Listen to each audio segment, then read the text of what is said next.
Why did he feel like poor quality for storming off the way he did? He shivered as the cold finally seeped in, and he headed to the shower. The hot water did nothing to soothe him. He found his angry eyes in the mirror, and he almost didn't recognize himself. He didn't know what had gotten a hold of him, but he was so tired of feeling all of this constant frustration. Cashin cursed, sending his fist right into his reflection and watching it shatter into the sink, leaving a trail of blood from his fist. He hated this. He hated all of it. He didn't even get to know her name, and she didn't even want to give him a chance. Was he that much of a monster?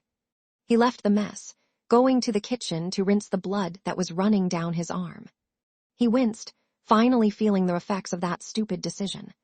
He gathered his laptop and dropped onto the floor. He needed to figure out her name and where she lived. But making amends with his mate meant talking to Harlan, and he wasn't sure he could do that. His cell phone rang, cutting out the silence that covered the house. He growled at the disruption. He found his phone in his shredded dress pants, and he almost didn't answer as he didn't recognize the number. He didn't know why he decided to pick up, but he did. Alpha Greywood, it's Jacob from the North Ridge Pack. Why are you calling me? I think Harlan is going to do something stupid, Jacob said. Cashin froze. He had a sinking feeling in his gut. What are you talking about? I found a note from him. He left it on our porch. It was pretty much a goodbye letter. His heart plummeted to his feet. He felt a cold sweat creep up his neck. I've been looking all over for him, but he didn't say where he was going. I don't know what to do. What did the note say exactly? Harlan he isn't, Cashin fumbled. He really didn't know what Harlan was like anymore, and he knew something had been off about him. He just thought it was the issues between them. It was like an apology for disappointing the pack and us, and not living up to the expectations everyone had for his brother. I know you two don't talk, Cashin, but Harlan hasn't been well. He's distant. He's working 3 jobs. 3 jobs. He exclaimed. He slipped on his shoes. Why did he need 3 jobs? I probably shouldn't be telling you this.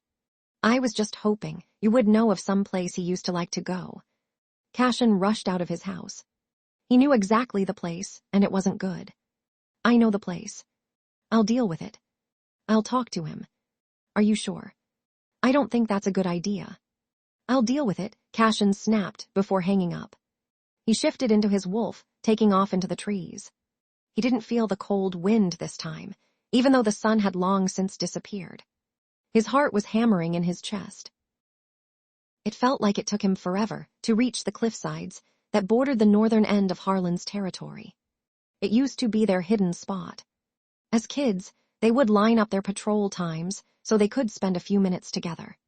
It used to be the highlight of the boring chore. Cashin relaxed a bit when he saw Harlan's lone form sitting on the edge with his feet dangling. He didn't approach. He tried to make out how high they were in the moonlight, but it was impossible to tell.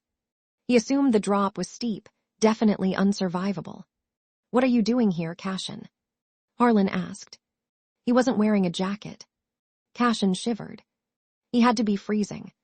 How long had he been sitting there? Jacob was worried, he answered before adding. And so was I. Don't pretend like you care. Cashin stiffened, scrubbing his face with his palm. He tried to think rationally. Now wasn't the time to get angry. I've always cared, he whispered. Harlan scoffed. If that were true, you would have been there for me when my whole family was killed. You chose that stupid girl over me. I didn't choose her, Harlan. You shut me out. You know I'm not good with that kind of stuff. It was quiet. The wind roared through their ears, rustling the trees surrounding them. The cold was slowly seeping through. Can you move back from the edge? Cashin asked. His heart was still pounding. He felt hopeless and guilty. He should have tried harder to get through to his friend when he was grieving. Harlan used his hands to brace himself up, and Cashin finally moved in to grab him, pulling him back a few steps. You scared me badly, Cashin breathed, chest heaving. Harlan sobbed, dropping his head down to hide the tears. My own mate doesn't even want me, and I can't even keep the pack. Dotty was just scared. How would you feel if you found out you had 2 alpha mates? Harlan was surprised at the almost reasonable statement that had just come out of Cashin's mouth. It even managed to stop his tears temporarily. "Dotty," he whispered. Cashin scoffed, shrugging out of his jacket and offering it over. Harlan accepted the generous offer. He could hardly wiggle his fingers. "As if I wouldn't find out who she was and where she lived." Cashin started walking and Harlan slowly followed. "What did you find?" Harlan asked curiously. "Surprisingly nothing. I found an old pack name on her birth records, but no current address or anything else." It felt nice to talk to Cashin without arguing. It felt familiar, and Harlan's turmoil eased significantly in his presence. She was walking out into the middle of nowhere, Harlan mused as they reached the borderline between their packs. "Go home, Harlan," Cashin said. "We have a lot to talk about, but I think we should talk to Dotty first." Harlan agreed, handing him back his jacket.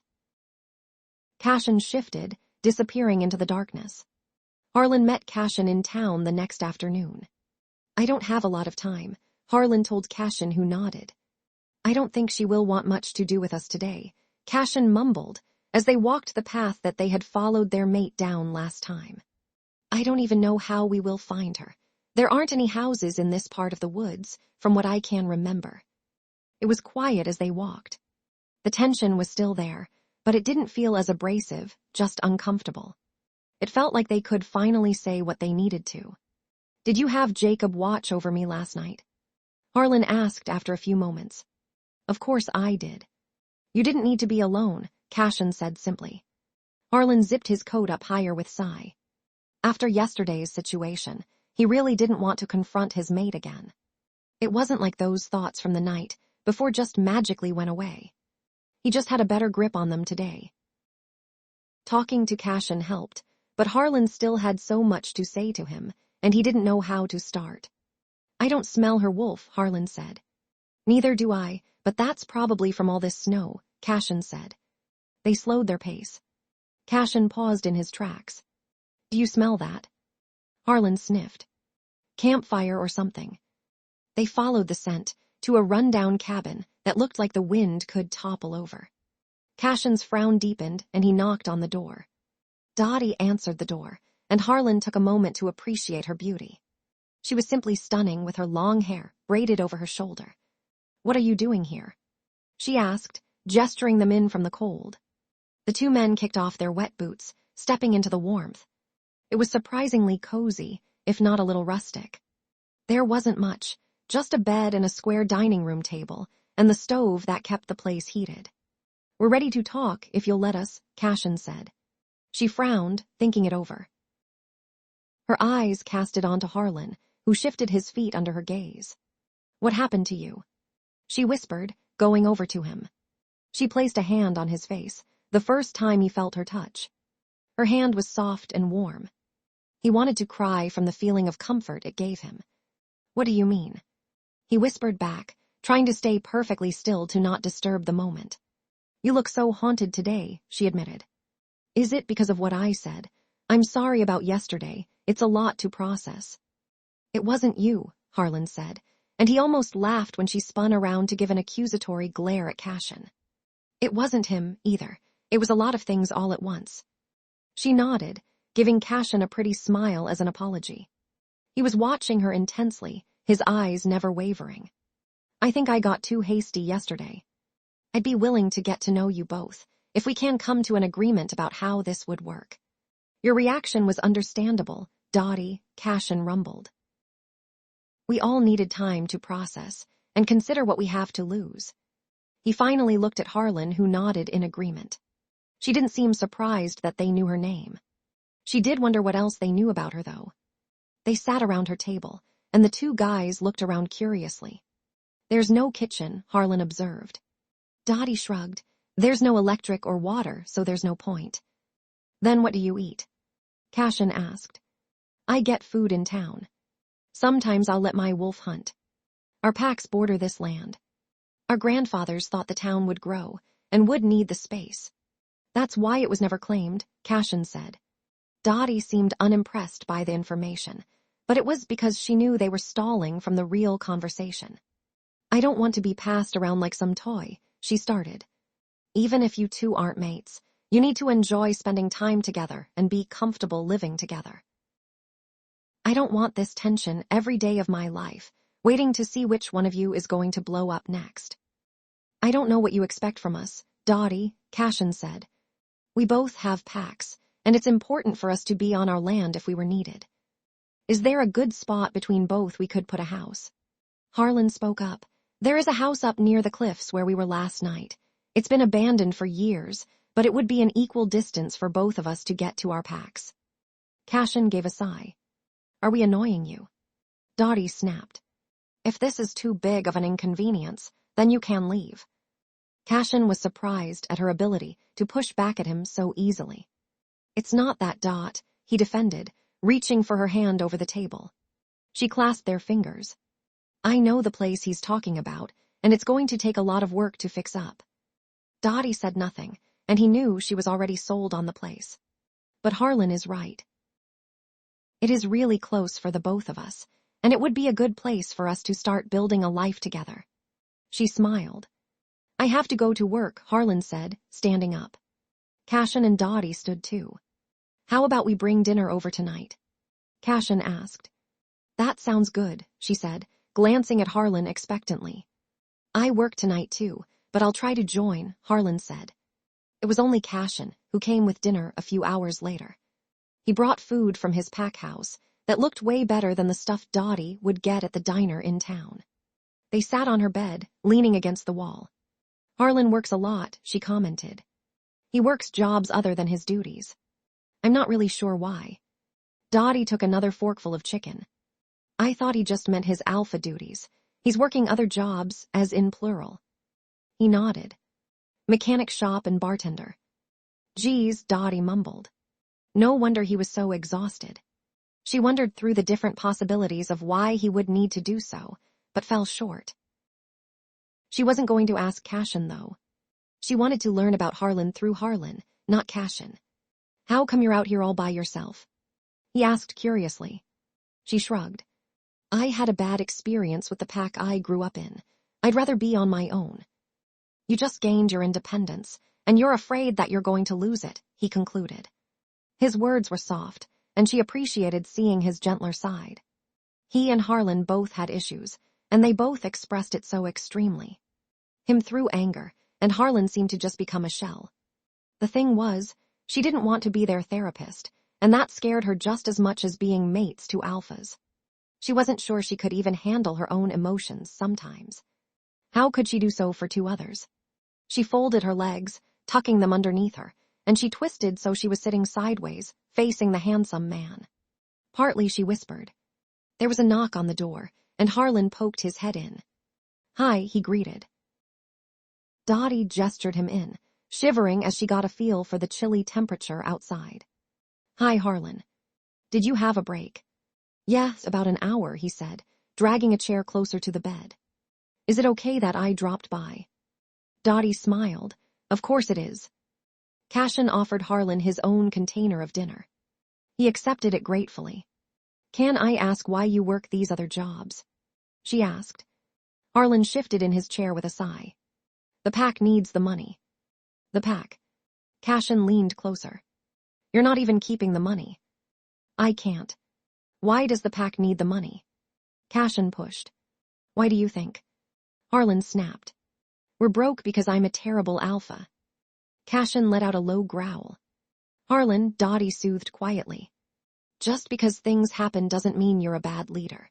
The fact that you are willing to sacrifice your time and your hard-earned money means you're a selfless and fair alpha. He looked very touched by her words, and she smiled softly. She stood, sensing something else was needed to be said between the two men. I'm going to get some more wood for the stove, she said, pulling on her coat and zipping it up to her neck. Cashin moved over to take her spot, so he was sitting directly in front of Harlan. What happened? He questioned. I was never trained to be alpha. My brother was weeks away from having the title transferred from Dad. I knew it was going to be hard, but I thought you would be there to help me. Cashin scrubbed his face, feeling like such a jerk for the last few years. All this time, he thought Harlan just didn't want anything to do with him, but he never considered how much he had hurt him. That girl you were dating was so awful to me and my family. That's what started it all. Do you remember when you brought her over to our house for dinner? I didn't know, Cashin whispered. I was convinced I didn't have a mate, and she seemed perfect at the time. You should have told me she said things to you all. I was going to, Harlan said. But my whole family was killed the next morning. Dotty entered the cabin loudly, the door slamming from the wind. Snow's coming down pretty hard, she said, setting down a set of small logs to keep the stove going. Are you guys okay? We're okay, Harlan confirmed. Let me help you, Cashin said to him. We can work together to fix it. I don't want you taking over. I won't, he promised.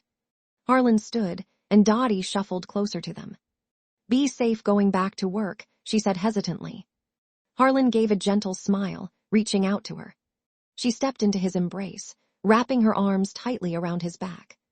Do you want to look at that house we were talking about tomorrow? Cashin asked. He didn't seem like he wanted a hug, but she still moved to him, squeezing him tightly. He didn't wrap his arms all the way around her. Instead, his hand skimmed along her back, just a feather-like touch.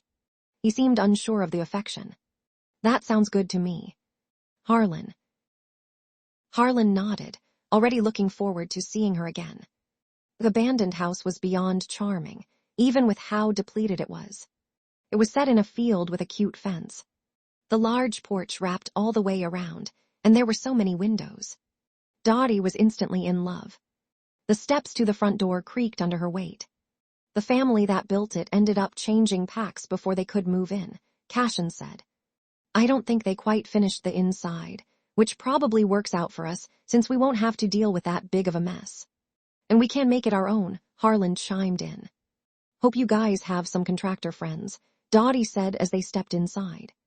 The house was an open concept with massive space for a sitting area with a fireplace and an area for a large dining room table. The kitchen was the biggest that Dotty had ever seen. There were no appliances or sink, but the countertops were beautiful, even under the thick layers of dust and cobwebs. There are no floors, Cashin sighed. There's no anything, Harlan said, letting out a large sneeze that startled Dotty. She laughed softly. It's so beautiful, though, it's perfect. I know someone who can get us a good deal on flooring, Harlan said. Good quality hardwood, too. I could get this place cleaned and painted in no time, she said, feeling excited. She had been nervous about getting to know her mates, but she felt like they had placed a good foot forward. She could tell Harlan and Cashin had made some progress, and while they were nowhere near being close, they seemed to be semi-comfortable around each other. The trio stepped back out into the crisp air. We could take turns between mine and Harlan's place until we get it fixed up, Cashin offered.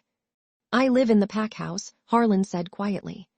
I don't think that's a good idea, Dotty said honestly to Cashin. It's going to raise a lot of questions that I don't think any of us are ready to answer. It's too soon.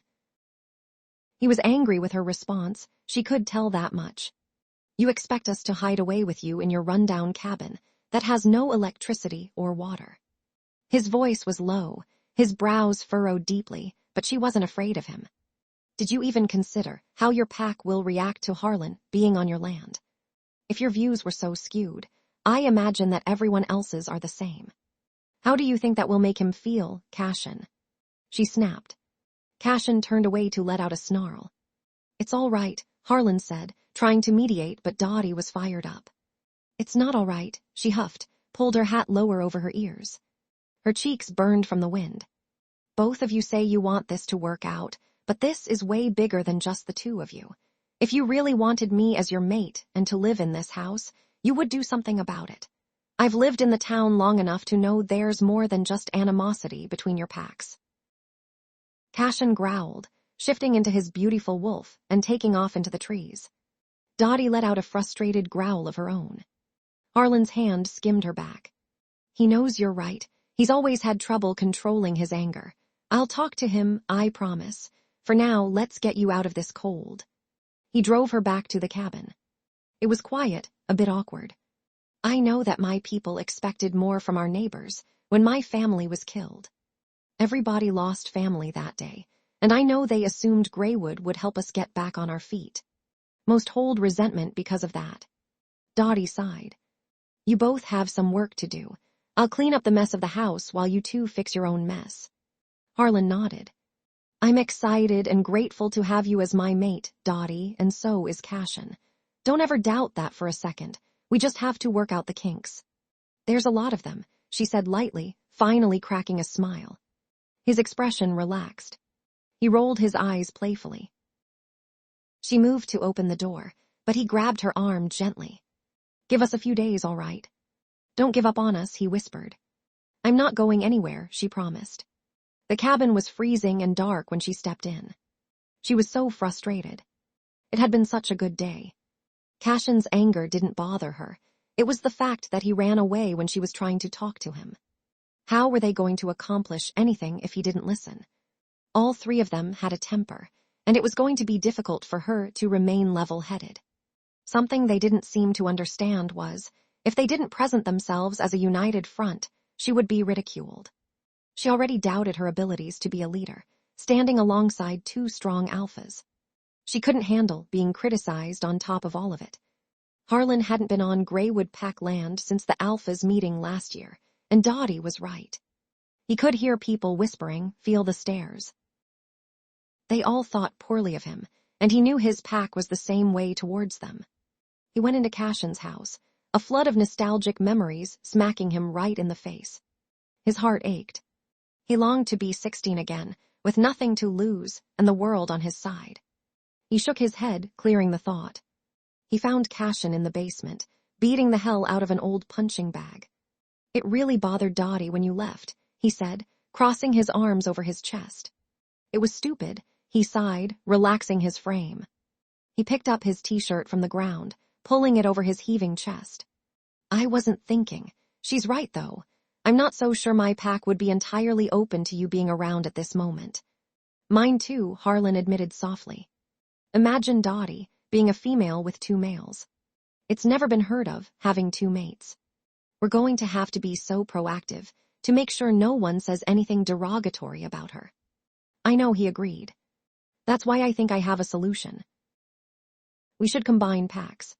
We both can be alphas, and we can each have our own people to look after, but I need guidance. I can't do this on my own anymore. I am losing people and destroying my family's legacy. Cashin wiped his forehead with the end of his t-shirt. I should have been there for you right from the start.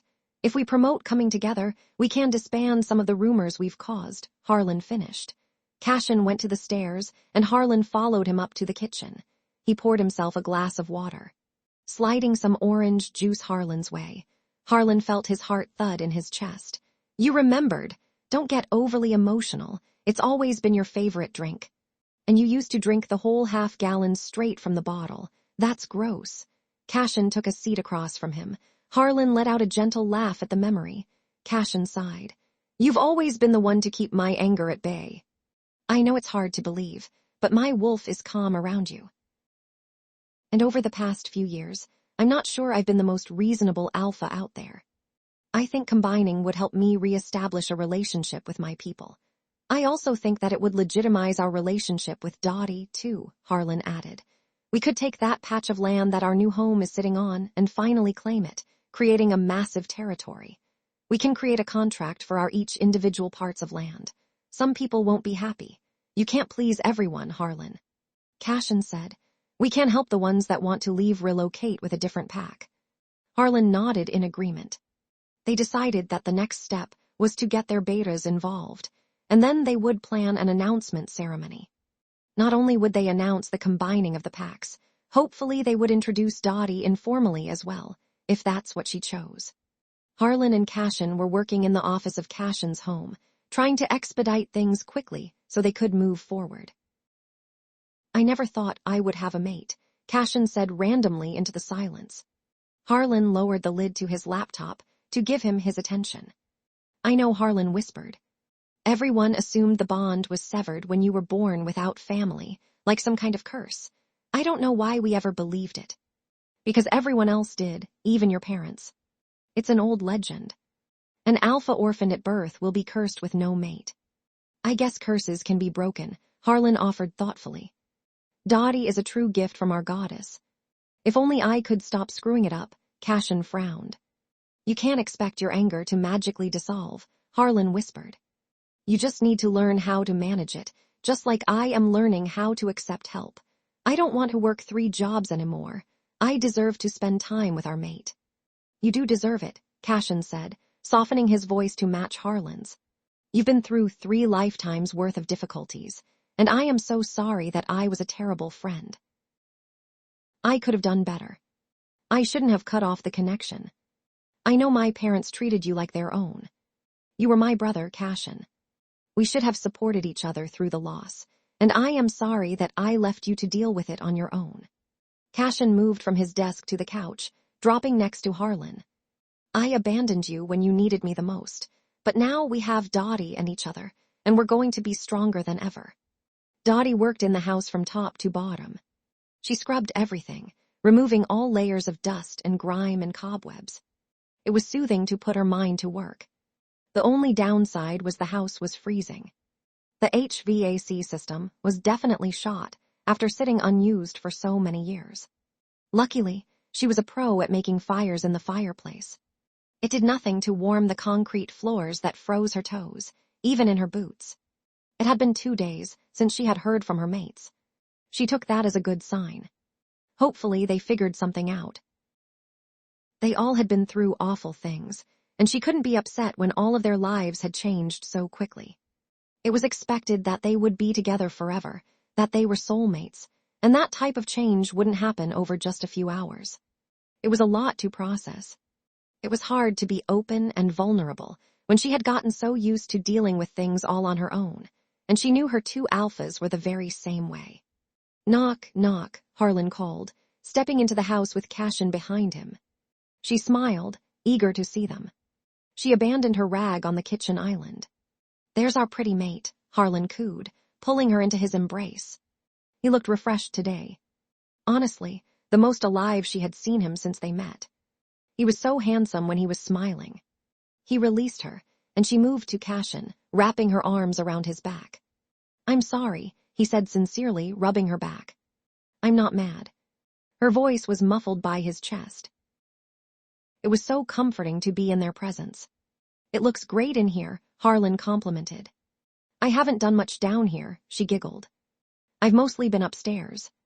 We missed you, Cashin whispered, so sweet and soft. Her heart gently thudded in her chest. She reached up to cup his cheek. He kissed the palm of her hand. We have a lot to talk about. We brought a huge air mattress and dinner, Harlan said. We'll probably want to be close to the fireplace. I couldn't get the heating to work, she said, stepping back. You should have called us, baby. You don't need to be working in the cold. She could feel her cheeks heat at Harlan's endearment. They made their makeshift bed, piling it high with lots of blankets and pillows. Not only had they brought a nice dinner, they also brought a lot of junk food. It was a pretty good peace offering. It was exciting to be in their house together. It felt less abandoned now and more home-y. There was something different about her alphas, too. There was a light-heartedness that had never been there before. Harlan and I will be combining packs, Cashin said, ripping open a bag of sour gummy worms. He offered them to her, and she took a blue one. I think that's great, she said. I think leading such polar lives would put a very big strain on our relationship. We've thought it through, even planned a ceremony, Harlan said. We'd like to announce you as our mate, if you're ready. No pressure at all. I'm ready. They had put in the work, and she was ready to take on her role. She took the bag of gummy worms from Harlan, taking a red one this time. This mattress is slowly deflating, Cashin said. I highly doubt it was made for 3 people, Harlan said with a chuckle. Dotty smiled. Can one of you hook me up with some paint, or do we do floors next? She asked curiously. Heating should be looked at, and then flooring. What we choose for the floors will determine the paint colors we use, Harlan answered, opening a bag of mini chocolates. She nudged Cashin playfully. We have our own personal handyman. I don't think he's qualified to do any actual work, though, Cashin teased. They were so handsome. There was something so different about today. The way she found herself looking at them was different. It was the little things, like Harlan's laugh a few moments ago. It made her feel butterflies in her belly. She yawned, scooting down to lay her head in Cashin's lap. She curled her legs in close. Harlan covered her with a big blanket. Cashin collected her hair from her neck gently, helping her so she wasn't laying on it. A contentedness washed over her, and her eyes fluttered. "Go to sleep. We've got you," Cashin whispered, lips gently fanning over her cheek. Dotty stepped into the house with her mates close behind. "Wow," she breathed, taking in the stunning hardwood floors. "These look incredible." "It actually looks like a house now," Cashin said, his hand brushing against her shoulder. She smiled up at him. "It won't be too long before we can move in," Harlan said, setting down the paint sample cans he brought with them. He set them down on the island. "Are you nervous about tomorrow, Dot?" Cashin asked curiously. "Of course I am. I'm also nervous for you too. This is such a big change, but I'm also very excited. I want to be your mate, and tomorrow makes it official." "She doesn't think she's been our mate this whole time," Cashin said to Harlan, who smiled mischievously. "Should we show you what it means to be our mate?" he teased. Dotty's breath caught in her throat, and she felt the heat from her cheeks travel down the back of her neck.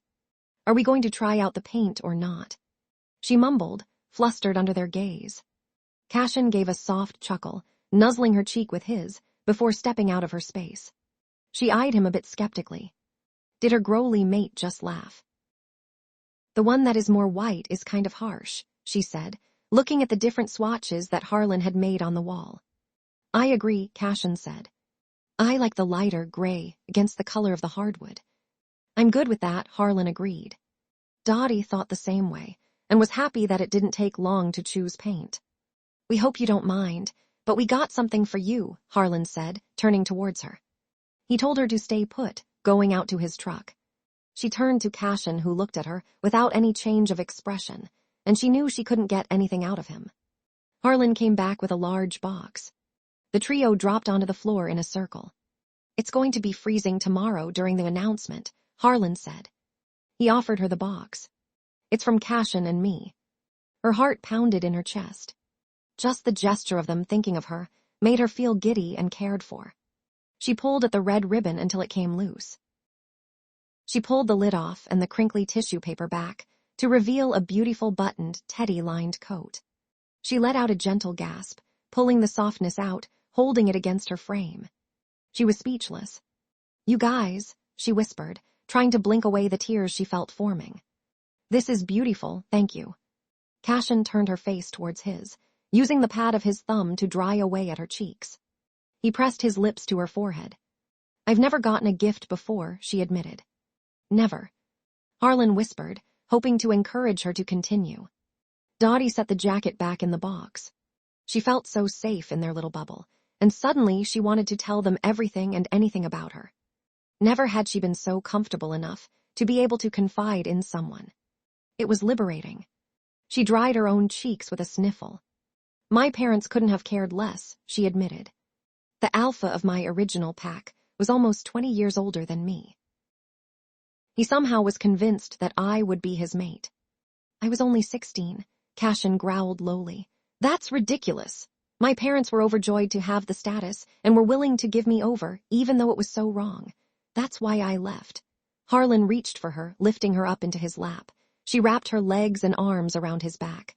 "I'm sorry if we ever made you feel like you didn't have a choice to be with us," Cashin said. Rubbing her back, "I appreciated both of you allowing me to have the space I asked for," she whispered. "I know it wasn't easy for either of you. We've all been through difficulties," Cashin sighed. "My dad died tragically before I was born, and my mom didn't make it through labor. Harlan's parents were like my own. Until they were murdered," Harlan added quietly. "By who?" Dotty pushed gently. "We never found out," he said. "Why didn't they kill you?" she asked. "I've been asking myself that ever since," he said, so painfully that her heart wrenched. She pressed her lips to his cheek. "What a match we are," she teased lightly, turning the heavy conversation. "We should talk about the other thing," Cashin said softly to Harlan. "I don't want to pressure you, but Dot deserves to know." Harlan tensed, and Dotty squeezed him a little tighter, hoping to ease him with her touch. She could practically hear his head and heart racing. I don't want you to blame yourself, honey, Harlan whispered to her. But he's right. That night we met He choked up, stuffing his face into her neck. Cashin shifted closer, his legs brushing against Harlan's. Dotty was completely closed in by them, and she would have adored the feeling if she weren't so worried about her mate. I found him by the cliffs over by the ridge from here, Cashin finished. She gasped as she slowly pieced together what he was trying to tell her. She remembered that morning after, the way he looked. She knew something wasn't right. I'm so sorry, she sobbed, feeling tears once again. These were painful and fell quickly. Harlan. She couldn't even finish her words. Just like him, she choked up. It wasn't you, Dotty, Harlan said. It was so many things happening at once. I didn't know how to cope. I didn't know what I was doing until I got up there. I realized what I had to lose, what I was throwing away. He continued after taking a deep breath. I was working so hard doing these silly little jobs. I needed to put equal work in with things I wanted to change, like Cashin or the pack, or you. But thoughts like that don't magically go away, she whispered. You're right, he said back. He cupped her face, drying her tears just like Cashin did moments earlier. But they do get easier, especially when I realized that I mattered to two very special people. Cashin glanced over the gathering crowd. He was pleased at the turnout, but he could see the divide his anger had caused. His pack members stayed distant from Harlan's, like oil and water. For the first time, he questioned the likelihood of this working out. Harlan shifted his feet next to him, and Cashin moved his attention to him. He could tell he was terrified, even if he didn't show it. Dotty was behind them, nodding along to whatever Jacob's mate was talking so animatedly about. It was the first time she had met their betas, and she seemed to be getting along with everyone well. He was proud of her effort, and she was so incredibly beautiful. She caught his eye and gave a little wave. It's going to be fine, Cashin told Harlan absent-mindedly, focusing back on him. This is best for everyone, especially our mate. I know you're right, he mumbled. I just can't help but wonder what my brother or father would think of all this. They would know this decision wasn't made lightly. Cashin glanced at his watch. It was time. He gestured Dotty over, and the trio climbed on top of the large platform made to be a makeshift stage. Good afternoon, Cashin boomed, his loud voice easily capturing every person's attention. First, we would like to thank members of my pack and North Ridge for attending today's meeting. I know the last few years haven't been easy for us, Harlan said. We must work together so that today can be the turning point. I am aware that my anger may have reflected poorly on the North Ridge pack, and I'm sorry. Alpha Rhodes is right. Today will be the turning point for all of us. Today will be the official start of the Greywood Ridge pack, a merge of Greywood and North Ridge. There were murmurs in the crowd at the announcement. I know a lot of you have questions, Harlan said. This will not change much except politically, and for those in ranks. This is a great opportunity to meet new people, or reunite with old friends, and allow us to establish a sense of community once again. Why? Someone yelled. Don't you hate each other? Anger rushed through Cashin at the blatant disrespect. He scanned the crowd to find the voice. It's easy for your judgment to be clouded when you are mourning. Hate is a strong word. I never hated Alpha Greywood, and he never hated me, Harlan stated calmly. It eased Cashin significantly to know that he was never hated. A part of him always assumed Harlan did. Harlan was the one who cut off connection with him. He must have. He knew there was so much more to the story now. There were a lot of different reasons, but the biggest is we share a mate. He stepped out of the way, a bit so Dotty could be in view. She was nervous. He clasped her shaking hand with his. Let us hear a hurrah for your alpha female, Dotty. Hurrah. If you have questions, you can find either of us or our betas. We'd like to celebrate the good news at my pack house over lunch, Cashin finished. Harlan got down first, lifting Dotty down off the platform by her hips. Are you okay? Harlan asked her as she tucked securely into his side. Just a little overwhelmed, she admitted quietly. That's more than understandable, Cashin said. We're so proud of you, baby. Today was a big step for all of us. We should have our own celebration. Harlan smiled a little cheekily. I don't think painting an entire house counts as a celebration, Dotty teased, finally smiling her pretty smile. I'll count it, Cashin shrugged. Come on, let's get out of this cold. Dotty dropped onto the floor with a sigh. They finally finished painting. After the ceremony yesterday, they painted all evening until they ran out paint. It was already past 5 o'clock, and Harlan and Cashin were finishing up their bedroom. Dotty did not want to see or smell paint ever again. You good down there? Harlan asked as Dotty moved to lay on her back. Not really, she said, covering her face with her arms. This house is too big. Cashin chuckled. It's all done now. We can finally get our appliances and furniture in here. Isn't that good news? Even with her complaining, she couldn't help but smile at the thought. All of this hard work was going to pay off. She was going to be able to live with her mates, her best friends. The house was gorgeous, and she couldn't wait to decorate it. Maybe we could sleep at Cashin's tonight. Harlan asked softly, directing the question mostly towards her. She sat back up. I was thinking that.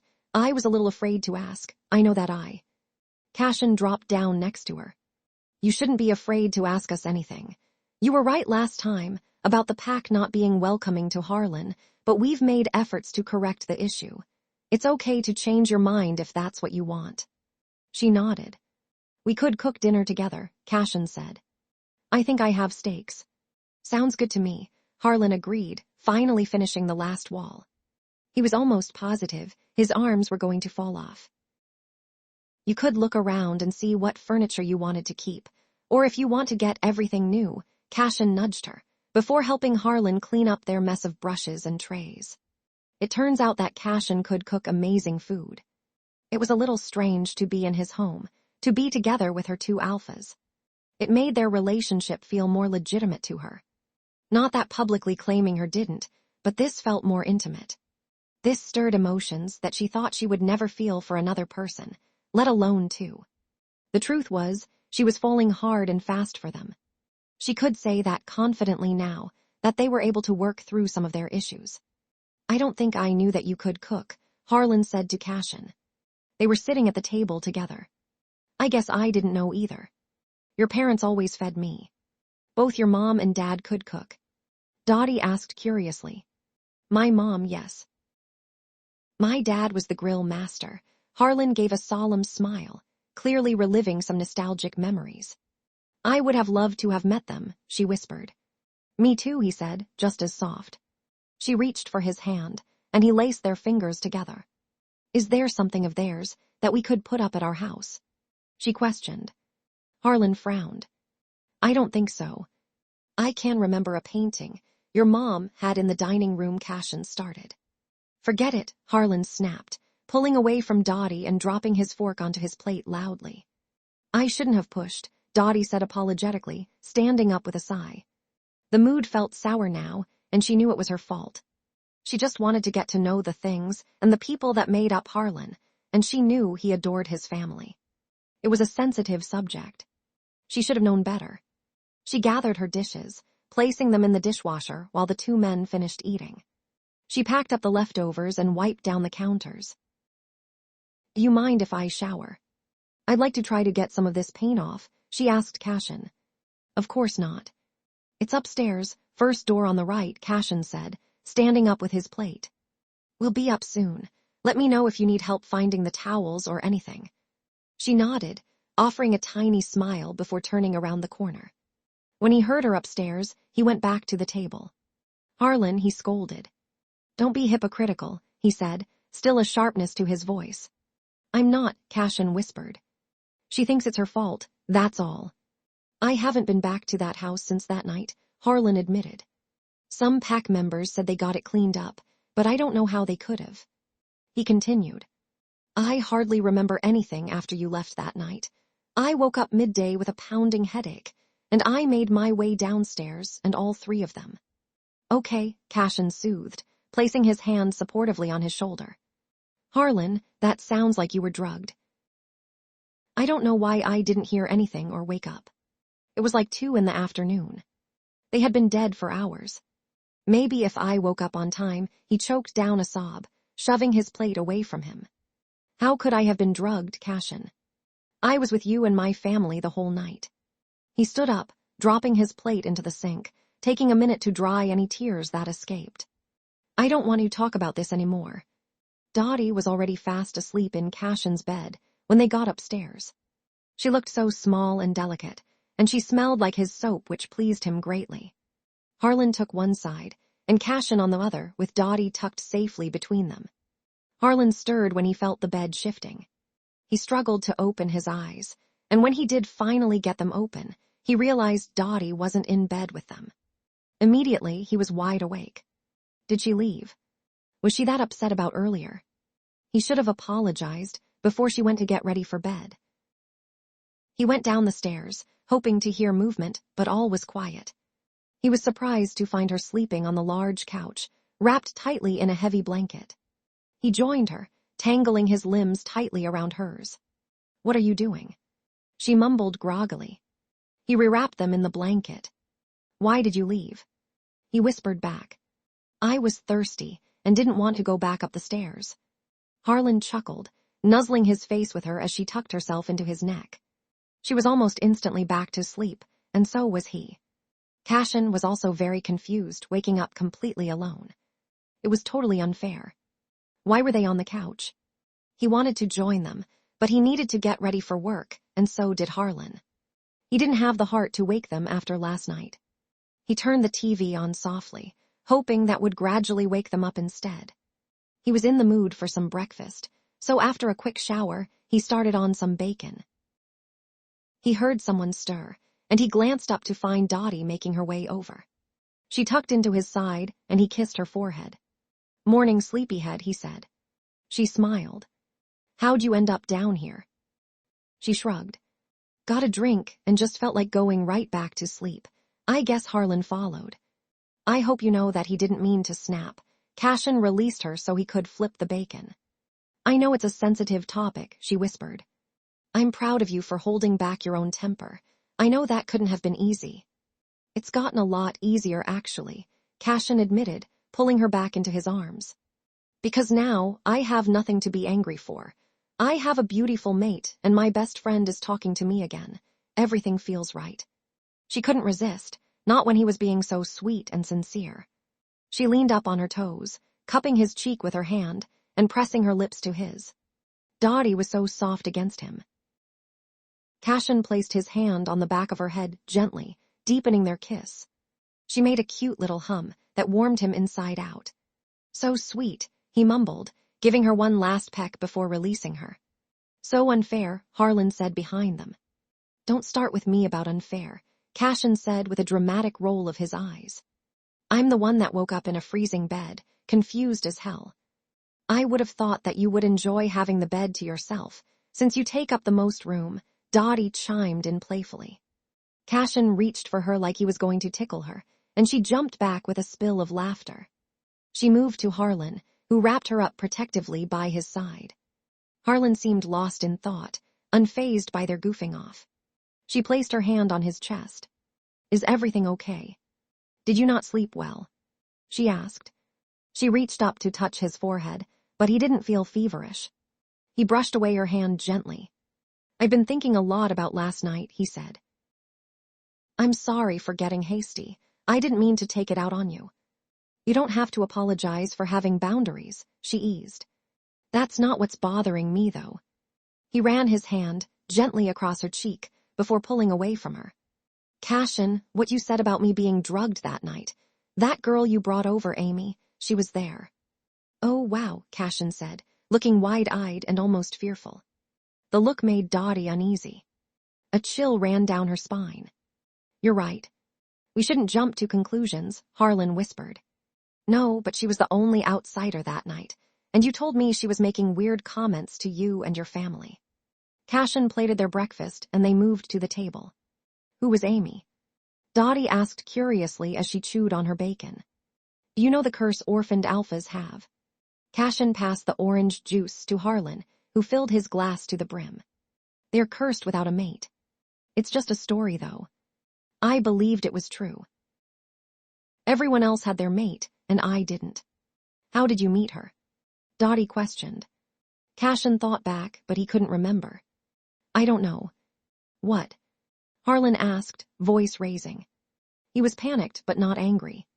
How do you not know? He shrugged. I have no recollection of any of it. How did things end? She asked. Cashin scrubbed his face with his palm, picking at his eggs. About a month after the murder, I was getting more frustrated with Harlan. He was resisting my help and not answering my calls. I'd go over to see him, and he wouldn't open the door. Amy said I was too obsessive. She didn't seem to understand what I was going through. Cashin continued. I found some weird texts on her phone, some guy calling her pet names. He told her he loved her, that he couldn't wait until she got home. I was so angry, I broke it off. A lot of Cashin's anger made sense to Dotty now. No one but Harlan and his family showed him affection, and he lost that suddenly.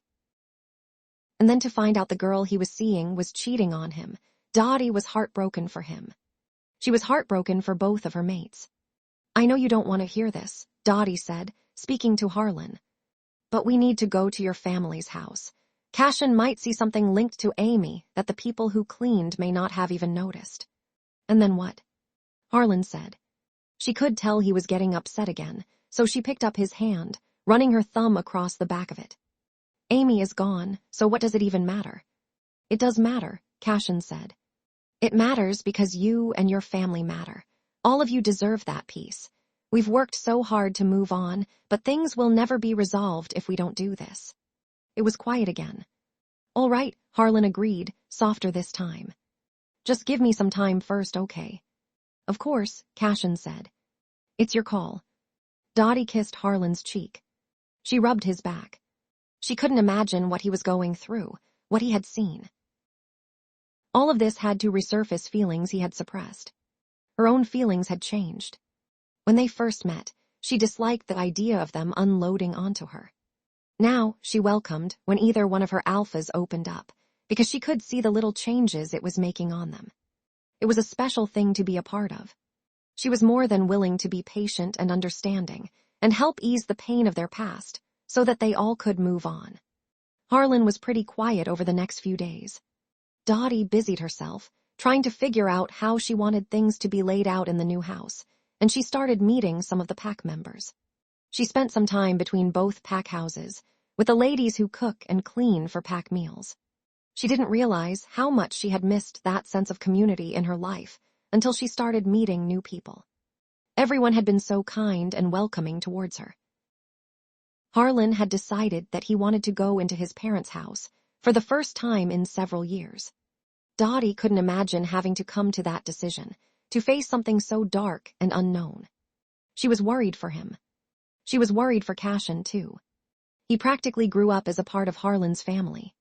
It wasn't going to be easy on any of them. Harlan's house was well kept considering it was empty. The driveway and porch was clear of snow and mud. The rocking chairs looked fairly new and clean, not at all weathered from the elements.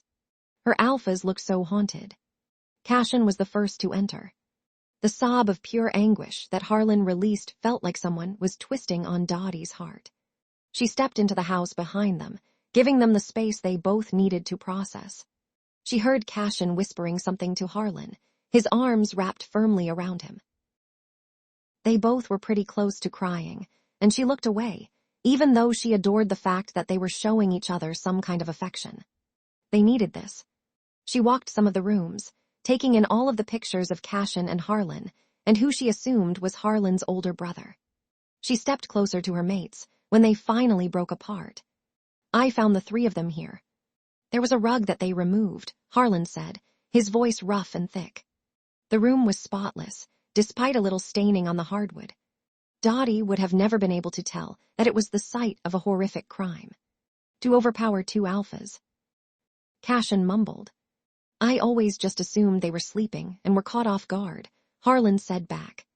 Dotty moved closer to the couch, admiring the beautiful family portrait hanging above it. Her sock-covered foot stepped on something as she bumped against the furniture piece slightly. She bent over, having to stick her hand under the couch to retrieve the small gold bracelet with a few charms on it. Was this your mom's? She asked Harlan, offering it to him. It was Cashin who took it, looking pale as a ghost. "Wow," he said, examining it closely. "I gave this to Amy after we came here for dinner." "After?" Harlan whispered. "Not before. It was after. I remember it distinctively. She told me she preferred more mature jewelry with diamonds." What a rude person, Harlan rolled his eyes. So she must have had something to do with it, but I highly doubt she was alone. "I agree," Cashin nodded. "I think we should track her down." "I have more questions than answers at this point," Harlan sighed. "I just want all of this to be over with." Cashin placed a supportive hand on his shoulder. Their eyes were wandering all over the room, facing so many memories from what felt like another lifetime. "It does feel good to be in here again," Harlan admitted quietly after a moment. "Not nearly as difficult as I thought it would be." He finally casted his gaze on Dotty, offering a tiny smile. He held out his arms, and she walked into his embrace, resting her head on his chest. "You were right, Cashin. That painting in the dining room. I want it to be in our home."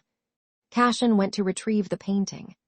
It was a stunning landscape, with a small family of wolves that looked to be weaving in and out of the trees.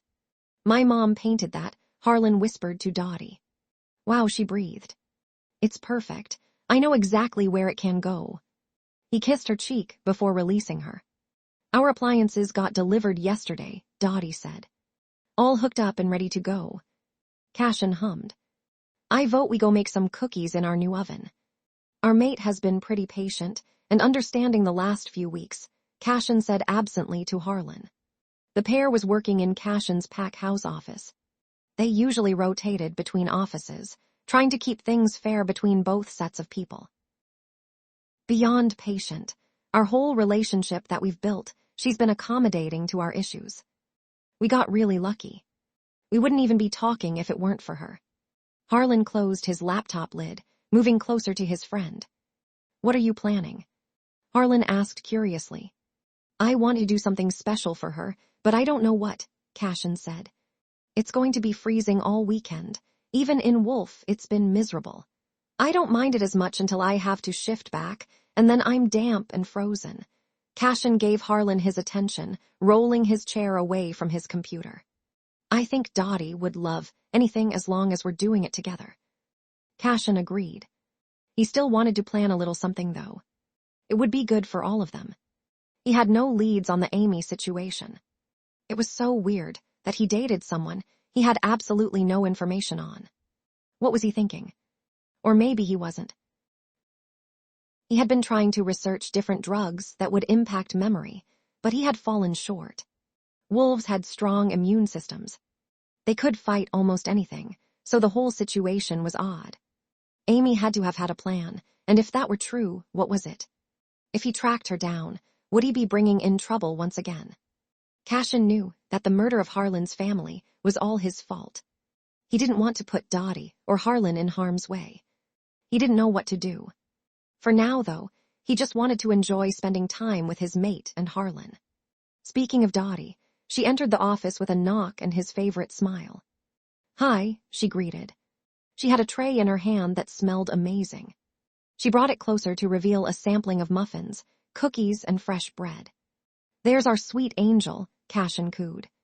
Harlan took the tray from her and set it down while Cashin tucked her into his chest. He could feel her little blush from his nickname. "We were prepping for the kids' school lunches.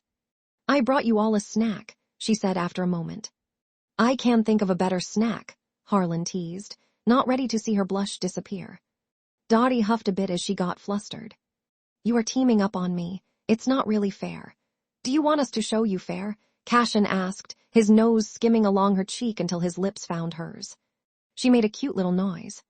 As soon as he pulled back for air, she was passed to Harlan, who wasted no time in kissing her. "Our bed is getting delivered today," he said breathlessly against her lips. She giggled despite the heat in her cheeks. "Harlan," she scolded playfully, lightly hitting him on the chest. What he meant was, we can officially sleep in our house now, not on that air mattress. That was not meant for 3 people. I can't believe it busted. Dotty gave another gentle laugh, curling her arms around Harlan. "We need to go over to Harlan's pack house to check on some things there." Why don't you take the truck home in a few hours?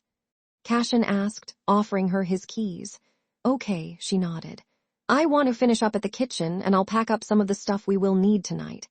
If you're going over to Harlan's, you can take the batch of food we made for the kids over there. Harlan kissed her forehead. Sounds good, honey. What's this plan you've thought of? Harlan asked again, zipping his coat as high as it would go as the wind nipped brutally at his neck and ears. He was glad Cashin gave Dotty the truck. It was too cold, even in Wolf. I was hoping we wouldn't actually have to go to the other pack house, but since we have a delivery, I guess we have no choice. Cashin continued, I want to build some of that furniture that got delivered. I even ordered a few string of lights. He shrugged, like he was a bit embarrassed of his sentimental side. That's great, Harlan agreed.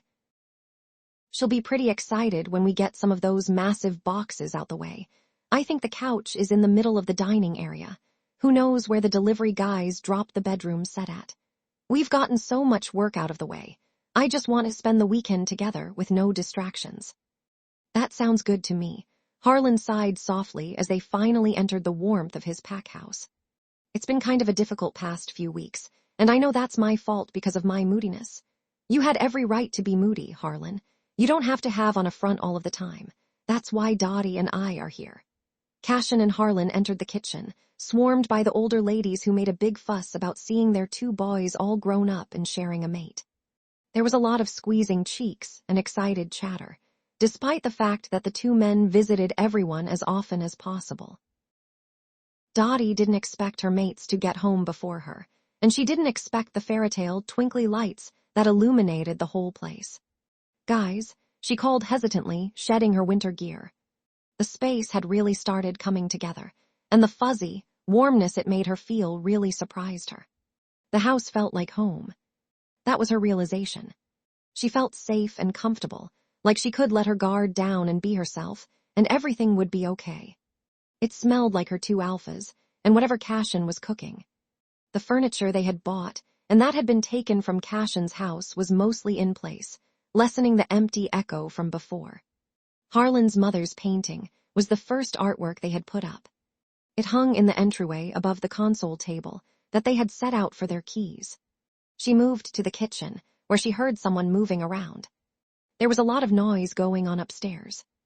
Hey, honey, Harlan greeted, closing the oven.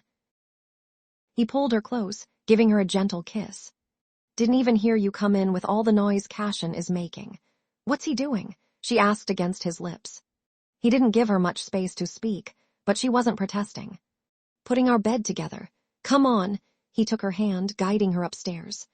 Cashin put the hammer down when he heard them come in. Dotty immediately went to him, wrapping around him just as she had done with Harlan.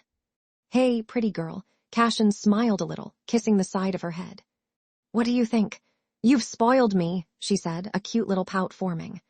He pressed his lips to hers softly. You deserve to be spoiled, he said. Besides, it's our first real night here together. It needs to be special. I made us some pizzas, and I've almost got this bed together.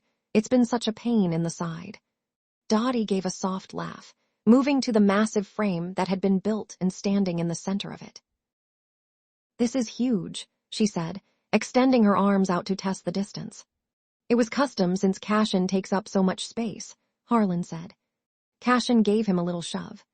The timer from the kitchen oven beeped, and Cashin helped lift Dotty out of the bed frame. I made pizzas and got the TV hooked up. Thought we could watch a movie, he said. That sounds great, she said, kissing his cheek before following them down to the kitchen. Dotty felt giddy, beyond happy. She knew nothing was perfect, especially with Harlan's situation, but she adored her mates. They were her home. It felt magical, sitting on their very own sofa watching a movie together, surrounded by the cute little lights that outlined the ceiling. Dotty glanced at Harlan, who caught her look. What is it, baby? Are you cold? He asked, stretching his arm out to rub her back. Can I sit with you? She asked quietly. Of course you can, he said. She crawled into his lap, laying sideways with her back against the armrest and her head on his chest. She laid contentedly for a few moments, focusing on the warmth that radiated from her mate. I don't want to watch the movie, she mumbled, looking up at him. "What do you want to do?" he asked, seeming a little confused. She gripped his t-shirt, pulling him down to meet her lips. He sat her up, and she straddled his waist, increasing the urgency she felt. She tangled her fingers into his soft hair, tugging gently. He gripping her hips, dragging them down against his. She gasped quietly as heat filled her belly. She had never felt or experienced anything like this. It made her feel close to Harlan, but also apprehensive. He must have sensed that because he released her. "Too much," he whispered. She shook her head, looking over at Cashin, bashful under his heated gaze. "No," she admitted. "Just made me realize that I care about the both of you a lot. I've never felt so close and safe with someone like this before. You make me feel special." "Such a sweetheart," Cashin hummed, running the palm of his hand along her spine. "Our special little mate."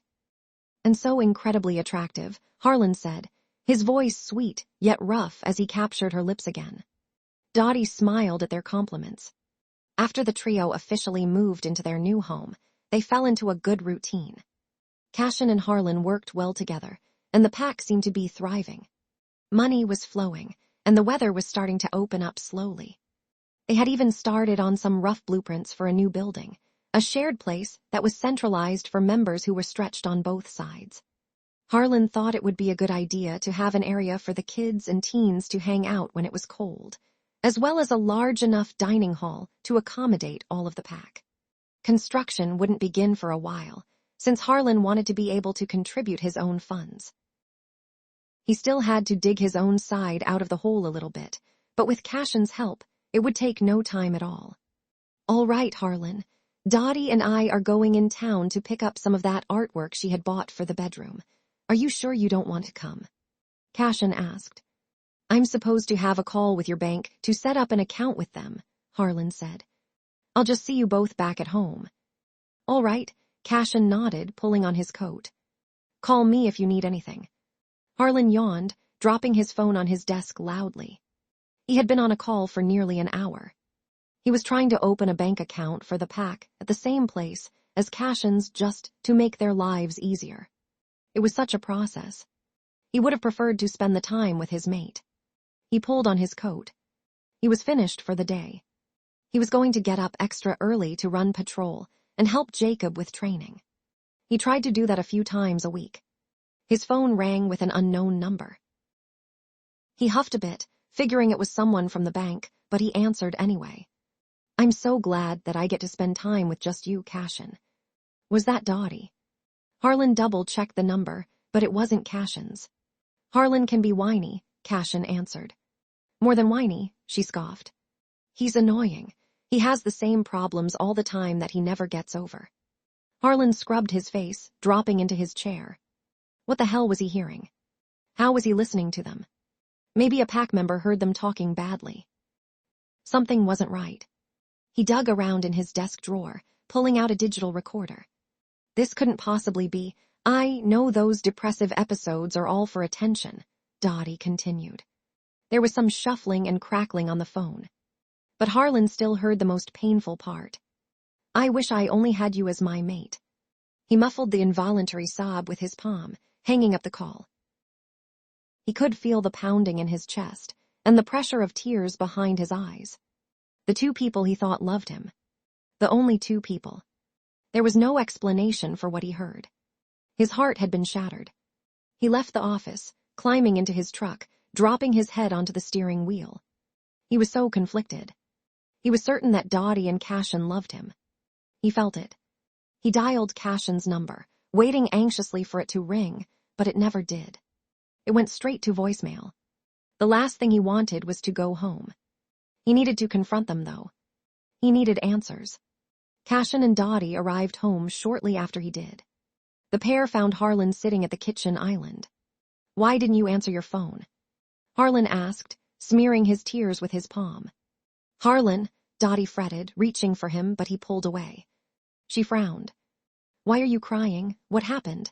"My phone died." "What's going on?" Cashin asked, pulling his cell phone out of his pocket to show him the black screen. "I heard you talking about me." Annoying, attention-seeking. Does any of that seem familiar? He spoke to Dotty, his voice sharpening. It doesn't. I have no idea what you're going on about. Does that possibly seem like things I would call you? Do you doubt my love for you that much? She gave a soft sniffle, glancing up at Cashin, who placed a supportive hand on the small of her back. Harlan hurt, even more just from the pain he caused her. He believed her. Of course he did, but how could he explain what he just went through? How could you have heard her talk? Cashin questioned. We were together the whole time. There was no one near us. Harlan handed him the recorder. I got a call from a number I didn't recognize. I just assumed it was the bank. Cashin played back the minute or so recorded. Dotty let out a startled gasp as what sounded like their voices came through. She stepped between Harlan's legs, wrapping around him tightly. How bizarre, Cashin mumbled. It's not real, you know that, right? Harlan nodded slowly. I do now, and I'm sorry. I shouldn't have accused you all. Dotty rubbed his chest. It's okay, I can see why you did. Harlan stood up, and Cashin pulled him in for a hug. Cashin placed his hand on the back of Harlan's head. I'm so glad you confronted us instead of doing something stupid, he sighed, releasing him. Dotty shifted her feet. A million things were running through her head. I'm scared, you guys. What's going on? How could something like this happen? Harlan reached for her, pulling her right into the middle of their embrace. She couldn't help but giggle happily, despite everything, at being squished by her two tall mates. I think someone purposely targeted Harlan, Cashin rumbled, his deep voice vibrating against her back. Harlan nodded. It made sense. They chose to manipulate his weakness, his little family. Do you think it's Amy? Dotty whispered. I don't think we should rule it out, Cashin said. I'm going to try to trace that phone number. Cashin and Harlan refused to let Dotty out of their sight, which was totally fine by her because she was freaking out. Someone was really trying to hurt them. Someone had hurt them. And for what reason? The call was traced to some burner phone that had probably long since been discarded. How could someone mimic their voices like that? Harlan was fragile as it is. Dotty could tell this took a big toll on him, and she really hated it. She was dozing in Cashin's lap, curled against his chest, as he talked to Jacob and Ellis. This feels like the beginning, Cashin said, his deep voice soothing her frayed nerves. His hand was coasting up and down her arm, absent-mindedly. Her eyes fluttered. Killing my parents was the beginning, Harlan said. This is the end. I think they want you dead, Alpha, Jacob said. Cashin growled lowly. It just makes sense with your history that they would use your mate against you. It's the same pattern as before. They turned Cashin against you. If they wanted me dead, they would have killed me alongside my family. There must be something else then, Ellis spoke up. A reason that they spared you. They probably just wanted to see the pack fall apart, Harlan mumbled. I think Ellis is right, Cashin said. Our packs had a treaty before this. She felt herself being moved, and her eyes opened again. Sorry, Angel, Cashin mumbled, kissing her forehead and placing her in Harlan's lap. Harlan wrapped his arms around her tightly. She watched Cashin move a wall panel in the office, revealing a small safe. He unlocked it, pulling out a stack of papers. He sifted through. The Greywood Pack and North Ridge Pack made it official that if something were to happen to the North Ridge leaders and their heirs, Greywood would take over. I had completely forgotten about that, Jacob admitted. I didn't even know that was a thing, Harlan said, reaching for the document. Dotty sat herself up, moving over to the couch and pulling a soft blanket over herself with a yawn. They needed a way to get Cashin out of the picture then, Dotty said. I kind of did that. I didn't speak to Cashin for over 2 years. If they were going to do something else, wouldn't they have done so already? Harlan sighed, putting the document back in the folder. Cashin put it back in the safe. It's probably not going to make sense. It was a poorly executed plan to begin with. What matters is we figure out who's behind it, and we get it taken care of once and for all. Cashin continued. I need increased perimeter checks with patrol moving every hour instead of every 3. Everyone between ages 18 to 25 will begin mandatory training every morning starting tomorrow. I want every person entering and exiting our land, and every visitor documented and logged. I know it's going to be a pain, but it's for everyone's safety. Ellis and Jacob agreed, leaving their leaders alone in the office. What do you think will happen? Dotty mumbled. I don't know, Cashin sighed. Harlan sat lost in thought. Dotty stood and stretched, sensing the unspoken words between her mates. I'm going to grab some lunch since none of us have eaten today. When she left, Cashin turned to Harlan, rolling his chair to his side. I know the death of your family was all my fault, and I'm determined to do better this time, he told Harlan softly. What? He looked up, meeting his eye. Cashin, my parents didn't die because of you. Why would you think that? I brought Amy over. It was all my fault, and you know it. She probably used the drinks from dinner to drug each of you. You don't even remember meeting her. She probably had done something to you, too. Either way, it does not matter. I've spent 2 years blaming myself, and it's a really difficult path. You don't need to do the same. Blame Amy. Cashin went to protest, but Harlan stopped him. If you had known what was going on, I am sure you would have stopped it. I can see how protective you are over Dotty, the pack, even me. You are our strength, our everything. A rise of emotion left Cashin, unable to speak at his friend's sweet sentiment. He choked it down. The same goes for you, Harlan. You are so important to Dotty and I. It scared the hell out of me when I saw how broken you were yesterday. I can't change the thoughts in my head, or even the doubts I have, but waking up to you and Dotty in our beautiful house. It makes me excited for the future. I haven't felt that way in a very long time. Dotty entered the room with a large tray. You all are so cute, she cooed. Are you going to make out? Cashin leaned back, not realizing how close he had moved to Harlan. Harlan's neck and ears turned red. I would love to see it, she said, continuing to tease as she set down their food. You know what I'd love to see? Harlan retorted mischievously. Cashin scoffed like he could see the dirty thoughts running through his head. Don't finish that thought, Alpha Rhodes. She dragged her chair over between them. Dotty was perched on Cashin's lap, one hand gripping his t-shirt, and the other tangling in his hair on the nape of his neck. She loved sitting in either one of her mates' lap. It made her feel so safe and warm. Cashin chased her lips. He grunted when she gave his hair a gentle tug, and she smiled mischievously. Playing with fire, sweetheart, he mumbled. She gave him a short peck. I like fire, she laughed. He released her, and she moved off of him and over to Harlan. Do you like to watch Cashin kiss me? She asked Harlan, trying to get a rise out of him. She liked to make him flustered. I like to watch you, period. Harlan smirked, gripping her hips. He pressed his lips to her neck and up to the shell of her ear, whispering, I am eager for time alone with you. She squeaked, feeling her cheeks brighten instantly. Harlan, she scolded softly. You totally asked for that. Cashin defended him with a short chuckle. She pouted.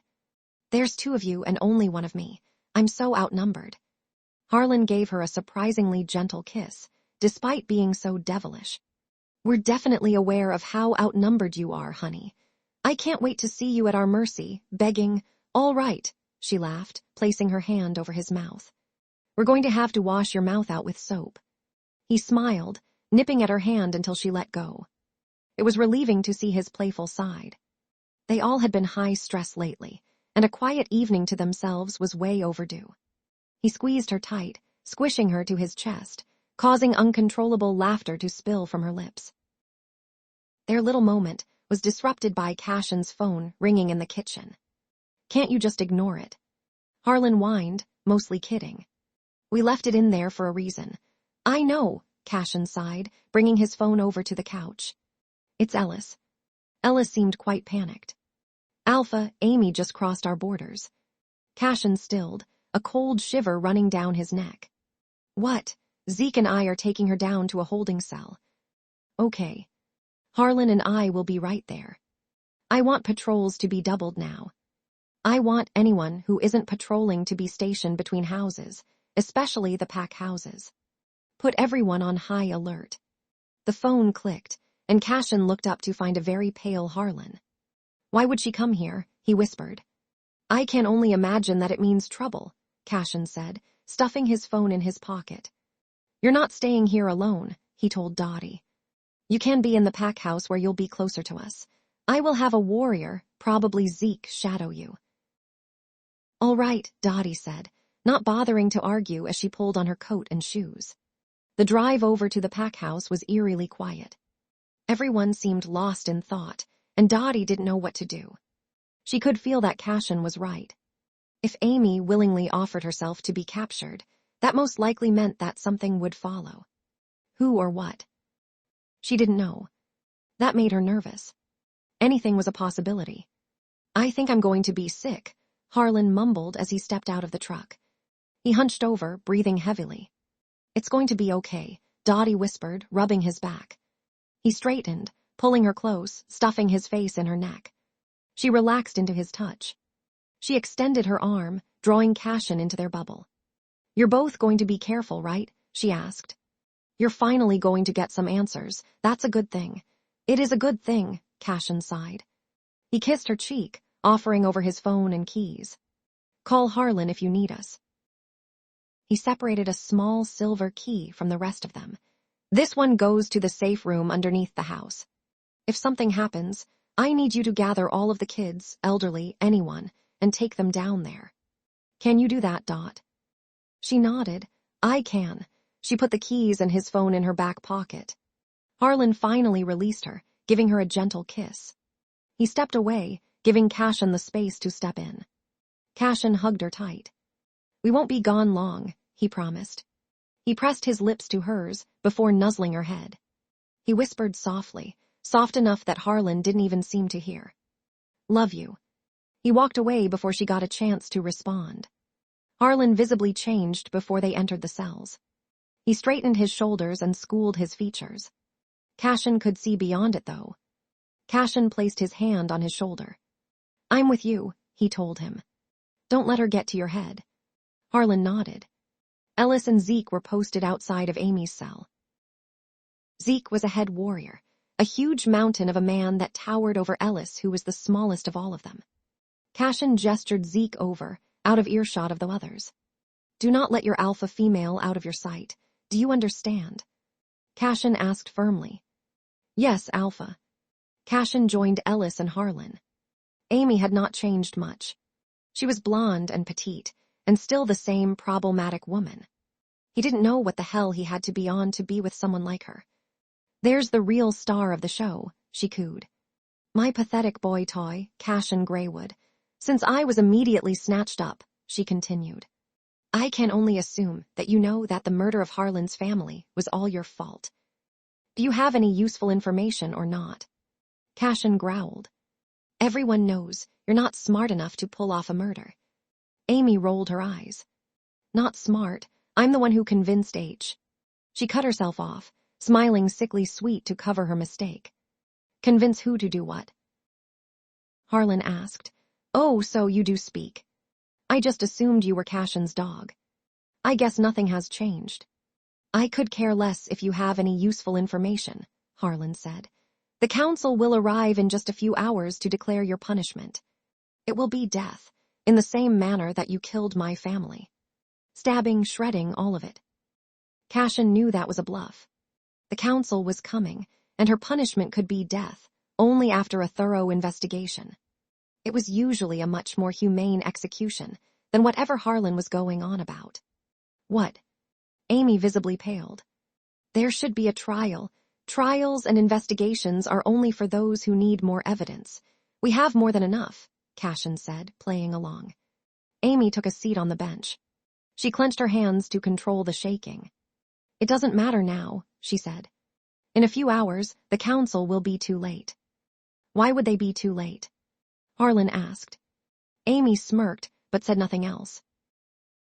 "Don't you want some credit for whatever is about to happen?" Harlan asked again. "Of course she doesn't," Cashin answered. "She's the real pawn here, just a piece who has no real power." That seemed to anger Amy as she jumped out of her seat, moving closer to the bars of her cell, gripping them tightly. "It was all my idea. The drugs, the voice manipulation. Henry wouldn't be able to do half of what he had planned if it weren't for me," she spit. It would seem they had found her weak spot. "Of course he wouldn't," Cashin said, following along. Even in our relationship, you were the real person in charge." "That's right," Amy said, looking wide-eyed and agitated. "And when Henry comes storming in through here with all of the people you have done wrong, it'll be me who will rise to the top. I will be alpha." There was a silence that covered the room at the realization that they had enough information to figure out what was going on. "That's why you came onto our land first," Harlan muttered. "You wanted to be able to call the shots." She sputtered something, but they didn't need to hear anymore. They had an advantage, knowing an attack was coming. They could make sure everyone was safe, especially Dotty. The Alphas and Beta left the holding area. "Beta Ellis, find Jacob. I want everyone on my side of the land that hasn't trained to go down into our safe room," Harlan instructed. "Put your wife and daughter away and then come find us," Cashin finished. "Yes, Alphas." Ellis turned into his wolf before disappearing into the trees.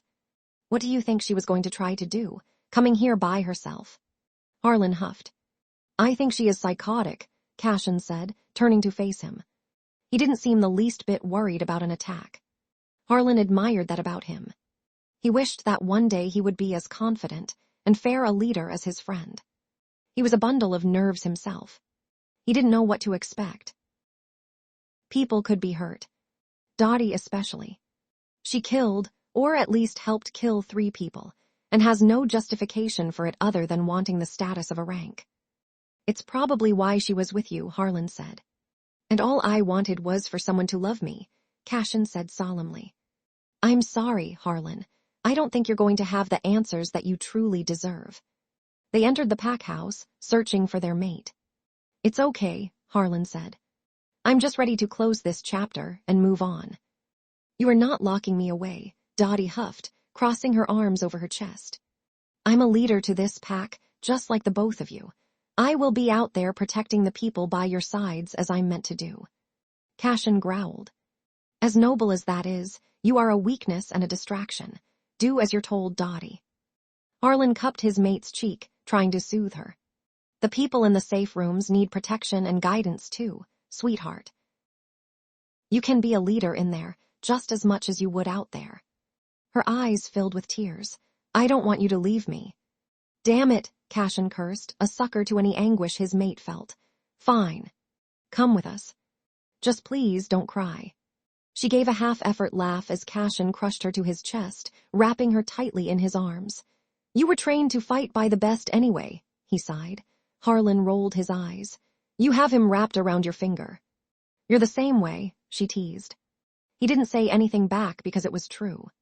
He would do anything his precious mate asked, especially when she got pouty and adorable.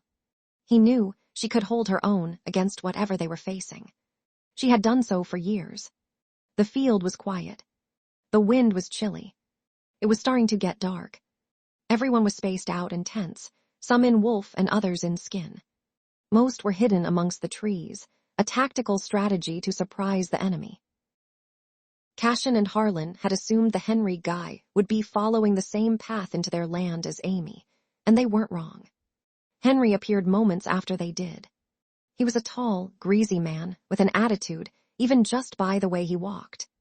He seemed surprised that they were waiting on him. "I see you all have come to witness the fall of your pack," he yelled. "My name is—" "Cut the behavior. Amy's already here," Cashin retorted. Henry paused, seeming genuinely shocked. "What, she's here?" "That woman," Henry huffed. "She's spoiled the surprise. If these are all of the warriors you got, you are going to need backup." A few wolves flanked his side, maybe 6 or 7, but nothing compared to Greywood Loch's worth of highly trained people. Harlan scoffed. He couldn't believe the amount of anxiety he had faced for this moment. He had expected dozens, even hundreds of wolves to show up. Cashin, Harlan and Dotty didn't even have to shift before the small group was subdued. "Take Henry to Harlan's holding cell," Cashin instructed Jacob, who nodded. "That was incredibly underwhelming," Harlan said as the field cleared out. "I'm grateful," Dotty sighed. She really hated the sight of blood, and she truly was thankful for all of the lives spared and that the issue could be resolved without any problems. "I hope the council can get some better answers for you, Harlan." He shrugged. "I'm not going to get my hopes up, as long as they are held accountable for their actions. Cashin placed his hand on Dotty's shoulder, and she nestled into his side. Look out. It all happened so quickly. 1 minute the trio was standing quietly on the field, and the next a ravenous wolf was charging at them. It was Harlan's wolf, who came out in defense, stopping the beast from sinking his teeth into Cashin's neck. The wolf still managed to drag his claws down the flesh of his back. Cashin wobbled unsteadily with a grunt, falling to his knees. Dotty didn't have time to do anything before Cashin shifted himself, going over to Harlan's aid despite the blood flooding out of him. It took no time at all for the rogue wolf's neck to be snapped, and Cashin collapsed, the pain forcing him back into his human skin. Harlan's wolf let out a wounded howl, a cry for help. Dotty dropped to Cashin's side. Cashin, she sobbed. She tried to get him to flip onto his back, but he refused. Her hands were sticky from his blood. I'll be fine, Dot, he grunted, his voice weak. She could see his consciousness fading. We need to get to your back to stop the bleeding, Harlan said. Ellis and Jacob and several warriors rushed forward. We heard your howl, Ellis said, dropping onto his knees. We're going to have to get you to Patty. Can you stand? Cashin finally got onto his stomach, and Dotty turned away at the sight of the shredded skin and blood. Her stomach twisted violently, and her ears began to ring. Can you get her out of here? Harlan commanded. It was Jacob who listened, taking Dotty and herding her several feet away from her mates. Why don't we meet them at the pack house? Jacob asked, still trying to steer her away. I can't. Dotty struggled to breathe, taking deep, labored breaths that hurt her chest. I can't be away from them. I understand, Jacob said. He took her hands, cleaning them with his black t-shirt. Just don't look okay. She nodded, not wanting to look anyway. She dropped her head exhaustedly on Jacob's chest, trying to swallow the panic that threatened to take over her. Harlan washed his hands in the sink in the clinic room of the pack house, watching the water fall pink with Cashin's blood. I stitched as much as I could, Patty said. She was a nurse at the local hospital, and Greywood's emergency responder. Thank you, Harlan said sincerely, taking a rag from under the sink and soaking it under the warm water. He took it over to Cashin, washing away some of the blood that had dried to his skin, mindful of the fresh stitches. You're welcome, Alpha. He'll be fine, probably a bit woozy from the blood loss. I can give him more pain medication when he wakes up. For now, he needs to rest. Call me if you need me. Dotty entered the room, freshly showered and dressed in Cashin's sweatshirt. Her eyes immediately went to Cashin. Hey, Harlan said, gaining her attention. He's fine, baby, just sleeping. She offered him a fresh stack of clothes. Thank you, he sighed, dropping the rag and pulling a blanket over Cashin. He reached for her, gathering her onto his lap. It's late now, why don't you get some rest, he whispered. I had Jacob move the bed from across the hall in here for you. Thank you, she whispered back, leaning up to kiss him. Aren't you going to sleep? I have to greet the council first. They should be arriving any minute. I'll be back as soon as I'm done. She nodded, leaning up for another kiss. How do you feel? She asked. He wrapped his arms around her, his palm running circles in the small of her back and easing all of the tension she felt. Relieved, Harlan admitted. Even though I didn't get the answers I wanted, my family got justice, and after so long, the people responsible will finally be held accountable for their crimes. I guess I'm relieved too, she said. I was expecting all of this to be way worse. We had been anticipating it for so long. He nodded. She added, and who knows what the council will find with a proper investigation and interrogation. His phone buzzed and he picked it up, finding a text from Ellis. All right, honey, I'm going to go, he said, helping her stand up. Try to get some sleep, okay? You need it. Cashin's not going anywhere. Dotty nodded, letting him leave.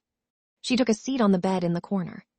It was softer than she expected, and her whole body seemed to melt. She really didn't want to leave Cashin, even in her sleep, but a little nap couldn't hurt. This is Mr. and Mrs. Ingisha, representatives of the High Council, Ellis introduced. Harlan greeted the pair politely, shaking their hands. He had never met someone from the council before.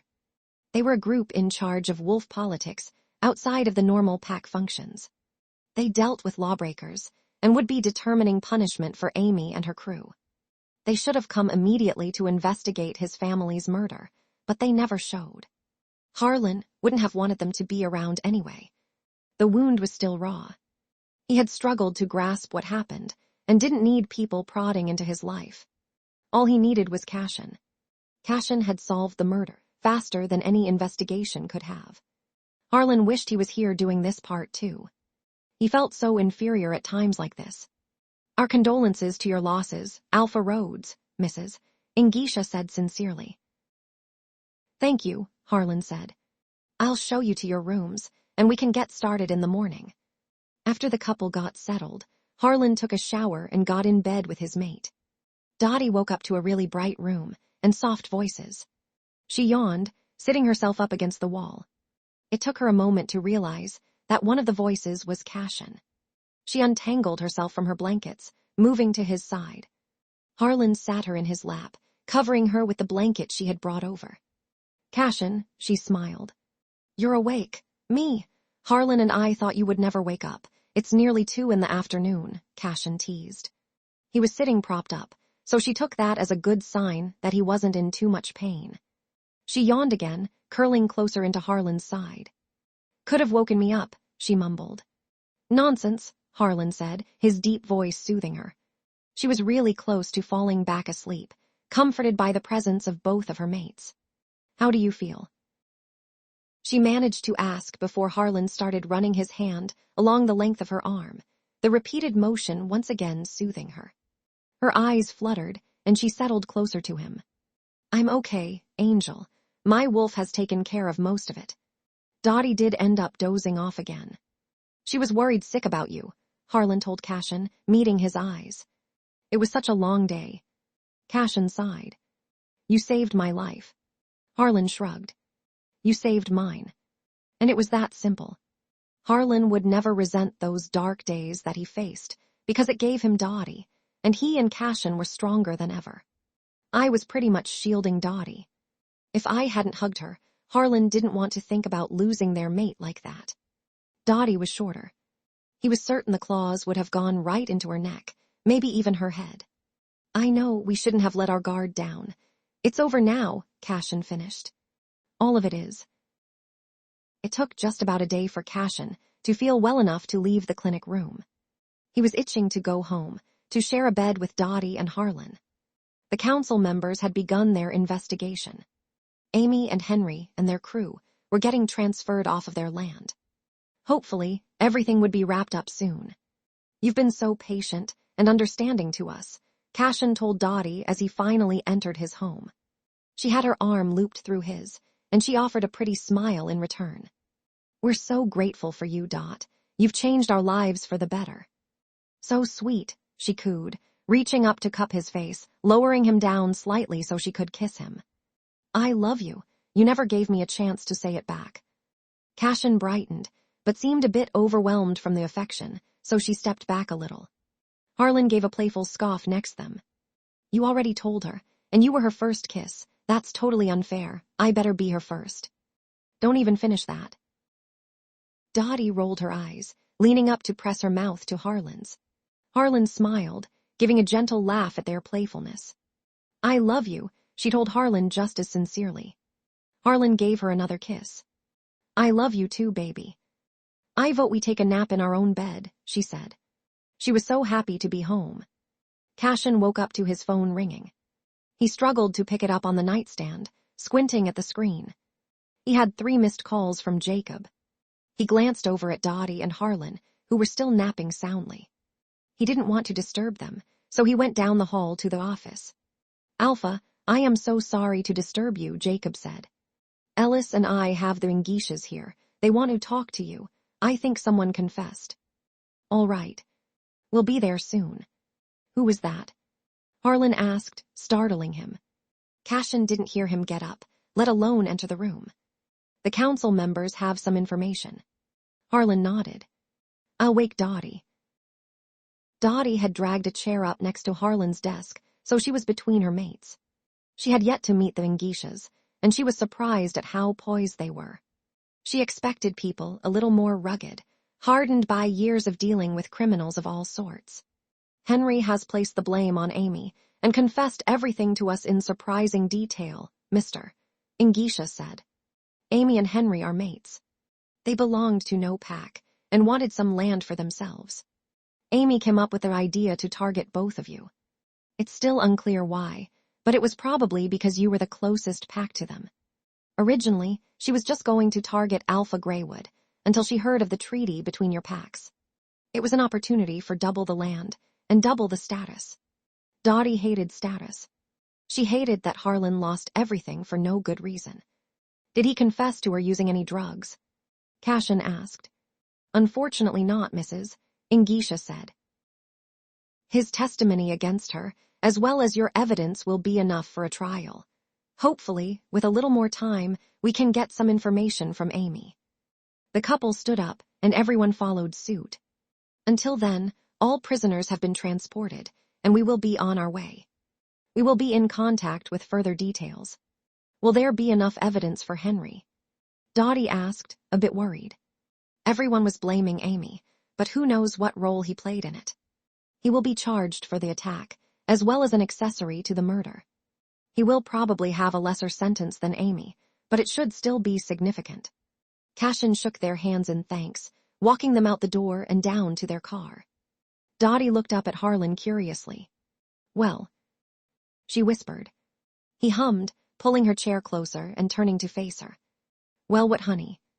It's kind of over now. I can't really believe it myself. I have waited for this moment for a long time. She leaned up to give him a kiss, wrapping her legs with his. He placed his arms around her, drawing her closer. He kissed her cheek, trailing down her neck. Dotty weaved in and out of the trees, Cashin and Harlan close on her tail. They were playing a game. It was supposed to be like hide and seek, but it was totally unfair since they could find her by smell. The sun warmed her fur. It was warm out finally. The weather was turning. Winter was behind them, the worst was behind them. After they grew tired, the two alphas left her in the cover of the trees to shift back privately. Cashin offered her his shirt, petting her on the head, before going into the house. Dotty was a bit embarrassed by her lack of clothing.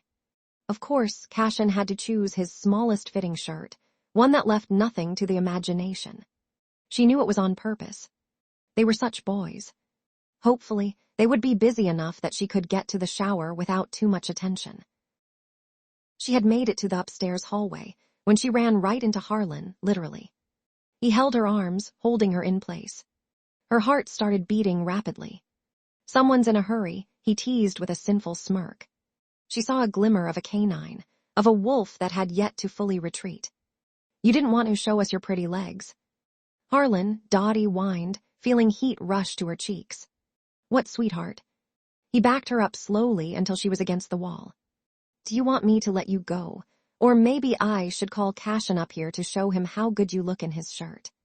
She sputtered some kind of unintelligible words as his hands moved down her lower back. Poor baby, he whispered, dropping his head so their lips were brushing as he spoke. Can't even get your words out. I was wondering where the hell you guys were, Cashin said. Lunch is almost ready. Look what I caught, Harlan said. She was a little nervous to show us how pretty she looked. Cashin stepped closer. You do look beautiful. Dotty knew they'd let her go if she asked, but she didn't really want to. She liked the attention and the heat it made her feel. Cashin thumbed the bottom of his t-shirt that she was wearing, his fingertips brushing dangerously high on her thigh. Our pretty mate, Cashin hummed, leaning down to capture her lips in one hard kiss. She gripped his t-shirt with her fists, pulling him closer. He released her, stepping back quite abruptly, leaving her cold and alone. Harlan was the one who spoke next. You should shower, baby, so we can get some food in us. She was quite confused at the shift in energy. She was almost certain they would have kept going, and she would have let them do whatever she wanted. Their teasing had really put her on the edge this time, and now they were just going to leave her. It was so unfair. Okay, she agreed quietly. Harlan gave her a surprisingly gentle kiss before he and Cashin went back downstairs. The shower did nothing to ease her heated body, but Dotty was hoping the feeling would go away all on its own. Cashin and Harlan were in the kitchen. Whatever Cashin had cooked smelled amazing, and her abandoned stomach grumbled. Because of all of their silly games, her wolf didn't get a chance to hunt. She tucked close to Cashin as he made her plate, piling it high with chicken. "Here you go, Angel," he said, pressing his lips to her forehead. She sat next to Harlan, and Cashin sat across from them. "You're pretty quiet," Harlan said, his foot nudging hers under the table. "Did I bother you earlier?" "No," she admitted honestly. "You just stopped a little abruptly, that's all." Harlan choked down a laugh, and she pouted. "It's not funny," she protested. "We did it on purpose," Cashin said. "We didn't want you to get too caught up." "And our wolves still had more control than normal," Harlan said. "Nothing you said or did turned us away." She nodded, going back to eating. "Something is still wrong," Cashin said. "Talk to us." She felt the heat creep up her neck and into her cheeks again. "I can't." "You can't what?" Cashin asked. "You can't tell us that you didn't want us to stop." "Is that true?" Harlan asked, his breath fanning over her cheek. He turned her face to meet his. They knew it was. They were just torturing her. "Yes," she finally admitted. Harlan rewarded her with an intense kiss that made her toes curl. "Such a good girl," he cooed. His hand gently touched her waistline, dipping under her t-shirt and across her belly. The skin-to-skin contact made her eyes flutter. Cashin cleared the table, moving his chair so he was directly behind her. He kissed down her neck, and she arched into him as Harlan touched her gently. "Can we touch you, Dotty?" Harlan asked. "Please," she said, lifting her hips so he could work her pants down. Cashin's hands went under her shirt, up to her chest. She turned her head to give him a kiss. His fingers found her sensitive areas, and she gasped. "You were very excited," Harlan teased, his fingers tracing the front of her undergarment. "It's your fault," she protested. Cashin gave a gentle touch to one of her sensitive buds. She reacted positively, feeling the heat return to her belly full force. "Don't be difficult." "Engage with her," Harlan encouraged Cashin. Cashin's hand joined Harlan's, finding a receptive spot and providing stimulation. "Cashin," she said breathlessly, gripping his arm. "Harlan's right," he whispered, his lips coasting along her ear. "You're extremely eager." She squirmed. "You all are such teases." Cashin withdrew his touch and she whined. He wrapped his arms around her, lifting her up off the chair effortlessly so Harlan could help adjust her clothing. The chair was cool under her heated skin. Harlan positioned her legs slightly. He prepared his fingers, and she wiggled in anticipation. "Do you want pleasure, honey?" he asked, pressing his lips to hers once again. She hardly said the word yes before he began stimulating her. He moved them quickly, and she threw her head back onto Cashin's shoulder with a cry. The sound of his movements intensified the pleasure. She couldn't contain the pleasure that felt like it was spilling out of her. "Please, Harlan," she pleaded as she began to tense up. She was reaching the edge. Cashin reached his hand down close to Harlan's, finding that bundle of nerves and rubbing circles in it with his thumb. She cried out, waves of pleasure spilling out into uncontrollable bliss. Her body racked with tremors and her eyes fluttered. "There you go," Cashin cooed gently, smoothing her hair out of her face. "Such a pretty sight. Do you feel a little more satisfied now?" Harlan asked with a smile, pressing his mouth to hers. Satisfied was a good way to put it. She felt relaxed and cared for, closer to her mates than ever before. Harlan cleaned her gently, helping her put her pants back on so she didn't catch a chill. They crashed in their bed. Cashin flipped on the TV, covering her in blankets. "But what about you all?" she asked. "We're okay," Harlan eased, climbing in next to her. "Just relax." Cashin was sitting up, so she moved to lay in his lap. He played with her hair, and all of the day's events caught up with her. Her eyes fluttered sleepily. "We'll keep going later," she promised. Cashin gave a gentle chuckle, and if he said anything in response, she missed it because she fell asleep. "They're breaking ground on the new building today," Cashin told Dotty as she plated him a waffle. She was helping some of the ladies with breakfast for those in training, and while they took their delivery outside, since the weather was so beautiful, Dotty stayed behind to feed her alphas. I remember you mentioning that, she said. I can't believe it's happening. I know. I'd really like it to be done before the next winter, since that was the whole point, to have some place to gather when it's difficult to be outside. She made a plate for herself. Harlan was leading the training today. He and Cashin had to split training into 2 groups, each leading opposite days. There was a large demand for it, since the incident with Amy seemed to bring out a little bit of anxiety. Wolves were protective of their people and their land, and being cautious never hurt. She wasn't sure if Harlan would eat with his group or if he would come inside. It was already hot, and she assumed he would go home to shower first. Were they able to plan for everything you wanted? Dotty asked, following Cashin up to his office. Yes. Finally, a large dining hall for everybody and a state-of-the-art kitchen. There's going to be a gym and a bowling alley. I'm also hoping for a movie theater room and maybe a games area. Wow, she said. We're going to try to do as much of that within our budget. When Harlan and I were kids, it was hard to be stuck inside all of the time. I think that there's still some segregation between both of the packs because there are 2 pack houses. Plus, if the kids never interacted with each other before, it could be difficult to adjust, especially teenagers. Exactly, he nodded. And because of that, I was wondering if you would be interested in leading a committee for the summer to plan activities for the children while they are out of school. Harlan and I have discussed a budget, and we're hoping to do something once a week. Dotty smiled and agreed. Her mates were so thoughtful. Harlan entered the office quite loudly. His hair was still damp from the shower, and he smelled good. He went straight to Dotty, lifting her out of her seat and squeezing her to his chest. Hey, she laughed, wrapping her legs and arms around him to secure herself. You look beautiful today, honey, as you do every day, and breakfast was amazing. You know I can't really cook, she said, giving him a kiss. But I am a good sous chef. He gave her another kiss before setting her back down. The council called during training, Harlan said, going over to his desk. Did you answer? Cashin asked, stacking his dishes. No. Harlan, Cashin scolded. I was just a little nervous too, he admitted. I wanted you to be around. Aw, Dotty chimed in. That's so cute, you love him. I value his opinion, Harlan huffed in correction, pulling out his cell phone and dialing the number. Cashin rolled his chair over to listen. The phone call didn't last very long, and Dotty couldn't quite tell what it was all about. They want Harlan and I to travel to the city to give a statement during the trial next week, Cashin told her. That makes sense, Dotty said, placing all of their dishes on a tray. How long will you be gone?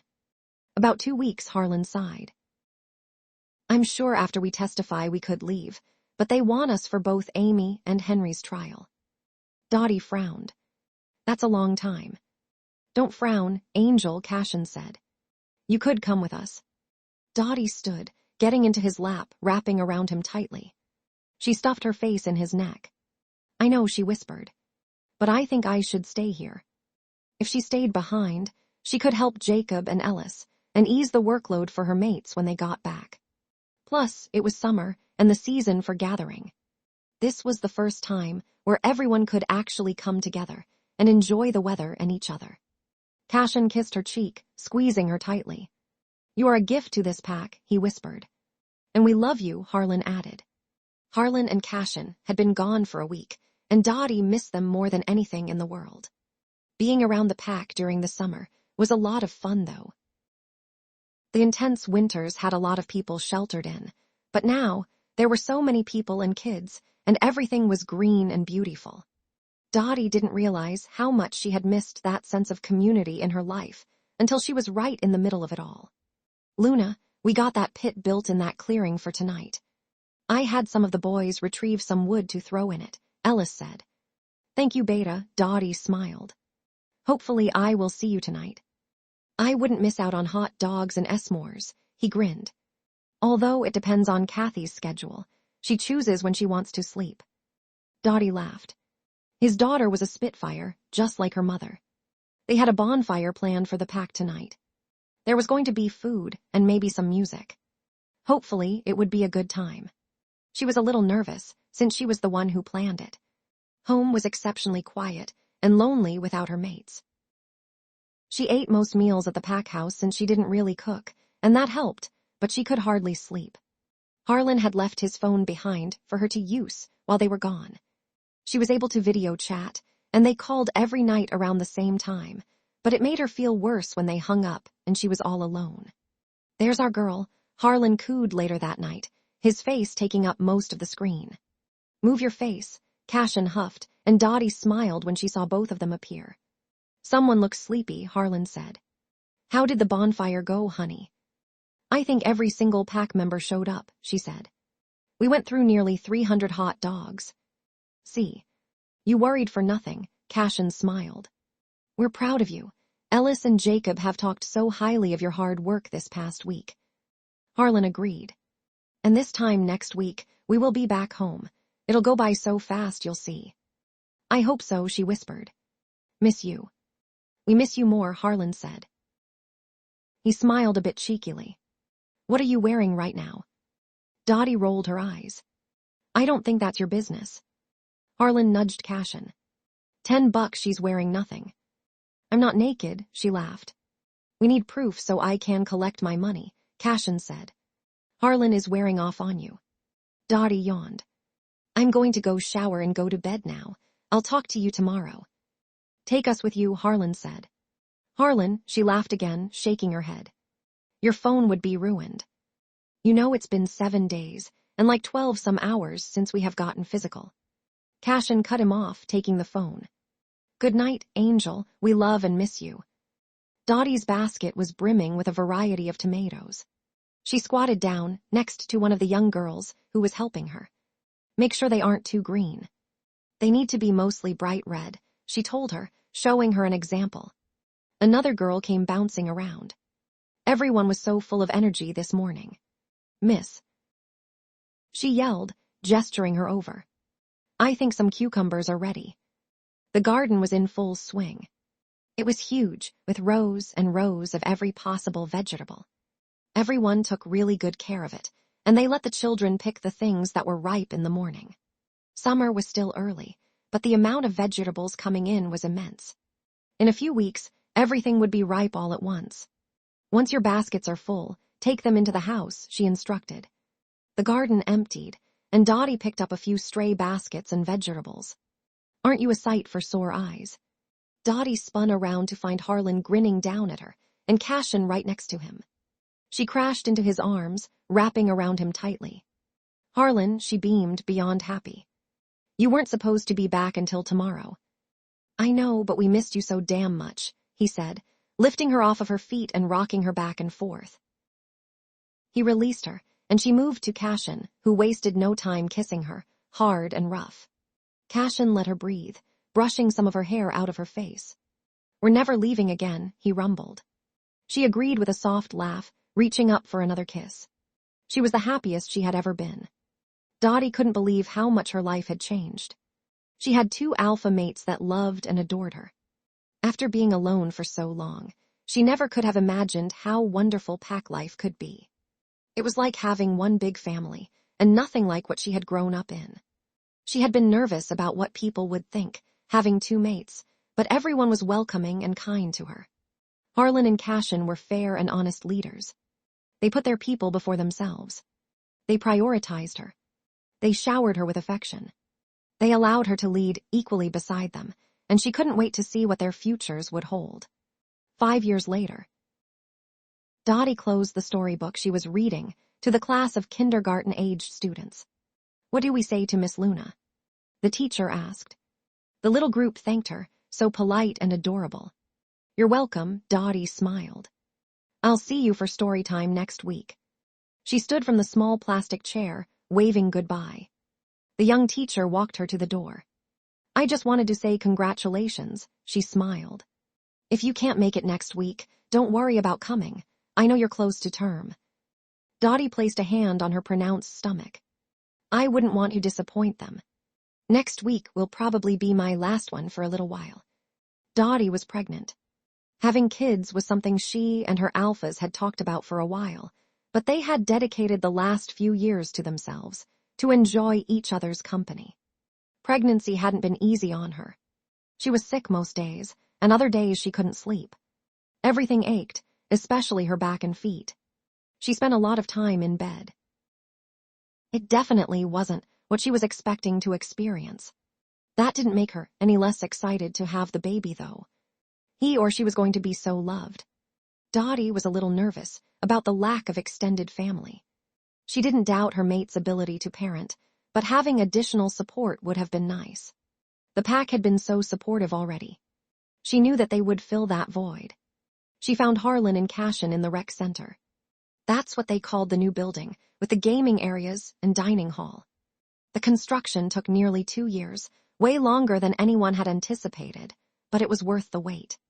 The extra time had allowed them to invest in a basketball court and a few quieter study areas. It was the central hub now, and there was always something to do. "Hey, honey," Harlan said, shooting the basketball. It hit the rim of the hoop, bouncing off. Cashin came to her, pulling her into his arms. He lifted her chin, inspecting her closely. "How do you feel after this morning?" he asked. "I've been nauseous all day," she admitted, dropping her head onto his chest. Harlan joined them, breathless from his game. "I'm sorry," Harlan said sincerely. "I wish that we could do something." "It's okay," she said, offering him a small smile. "I know they are going to be worth all of the trouble, and we're in the last stretch of it now." The baby girl's eyes barely opened, and she yawned like she was the one who had just done all of the hard work. Harlan dried Dottie's face of her tears, admiring their daughter. "She's so beautiful," he whispered, glancing up at Cashin, who was equally as awestruck. "Little girl," Cashin said. "Does that mean I won the bet?" "Yes," Dotty said, giving a soft laugh. "Little Cassie May, named after her papa." Dotty snuggled her baby, before handing her to Cashin, who gave a little sob at holding her for the first time. He dropped into the chair. "Cassie May," he whispered, giving her a gentle kiss on the forehead before passing her to Harlan. "You're going to be so much trouble, just like your mama," Harlan said. Cashin took Dottie's hand, giving her a sweet kiss on the lips. "She's perfect, just like you," he told her. "I love you both." Dotty smiled at her mates, feeling content and complete. It was a blistering cold night. Dotty shivered, pulling her threadbare coat tighter around her shoulders. She was tempted to shift back into wolf to fend off some of the wind, but her flesh body needed food. The cafe was empty when she entered. A lone waitress was sweeping under some tables, and she looked up when the bell over the door jingled. "Hey, Dotty," the waitress smiled. Her name was Lois. She was usually the only person around when Dotty came through. She always tended to come through at the same time, just before closing. "Larry just finished packing your bag up." Dotty flashed a tentative smile, walking up to the register. "It's a cold one tonight, isn't it?" Lois asked, placing down the large paper bag. She pulled off the receipt that was taped on it. "You're in luck." Leftovers included 2 different kinds of soup and some biscuits from this morning's breakfast. "Thanks," Dotty finally managed, offering over the cash she had wadded in her pocket.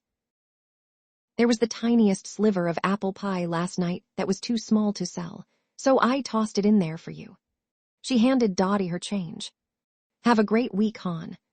Dotty was thankful for Lois, and the diner who allowed her to purchase all of the leftovers from the past few services at a heavily discounted rate.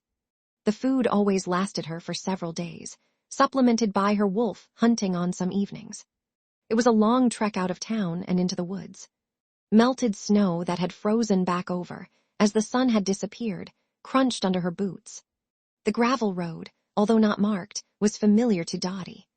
The shadow of the trees made her feel protected and calm. It was about a mile out before she reached her little cabin. Cabin was putting it generously. It was 1 room with a bed, a wooden stove, and a small table. There was no electricity or water, but it was perfect to Dotty. It was hers, and that's all that mattered. She had always been a lone wolf with no place to call her own. She traveled in fur from place to place, until about a year ago when she had stumbled upon the abandoned structure. It was perfect. There was a stream just downhill from her that provided water, and the stove kept her dry and warm, especially during these harsh winter months. She wasn't too far from town either. Some of the older couples let her shovel their driveways when they got a lot of snow for a little money. Dotty pulled her scarf over her nose as the wind began to howl. She set her food down inside before going out to her wood pile to gather some logs for the stove. She could already tell that some nasty weather was coming through, and she didn't want to have to try to carry in more wood during the night. She got the stove running and the front door sealed properly, and finally felt warm enough to shed her coat and gloves. She pulled out her sketchpad and pencil and curled on her bed. She imagined fields of flowers and the golden rays of the sun beaming down on her wolf, and for a few moments she was in another place. Dotty straightened her back out with a sigh. She had shoveled 3 driveways today, and she was wore out. But the money was only around while the snow was, so she tried not to complain. "That looks great, dear," the old lady called from the front door. Her name was Anne. "Why don't you come inside, and I will get your money. I made you some hot chocolate." Dotty smiled, feeling her heart thud at the kindness. She followed Anne inside the warm, cozy house. "I have a very important doctor's appointment tomorrow, and I was so worried I wasn't going to be able to make it." "You are a blessing," the lady smiled, picking up her purse and going to the kitchen. She motioned for Dotty to sit, setting down a steaming mug and a plate of cookies. "I hope you don't mind, but my friend Frances next door called me when she saw you clearing my driveway. She wanted to know if you would clear hers." Dotty nodded, finally speaking up. "I'd love to, thank you for the cookies." "It was the least I could do," she smiled, handing over some money that Dotty folded and placed in her jacket pocket. "You're a wolf." Dotty froze a bit in her seat, setting the mug down. "How did you know?" Anne shrugged. "When you picked up your drink, I saw the mark on your wrist. My husband had one just like it." "Your husband was a wolf?" Dotty asked cautiously, picking up another cookie.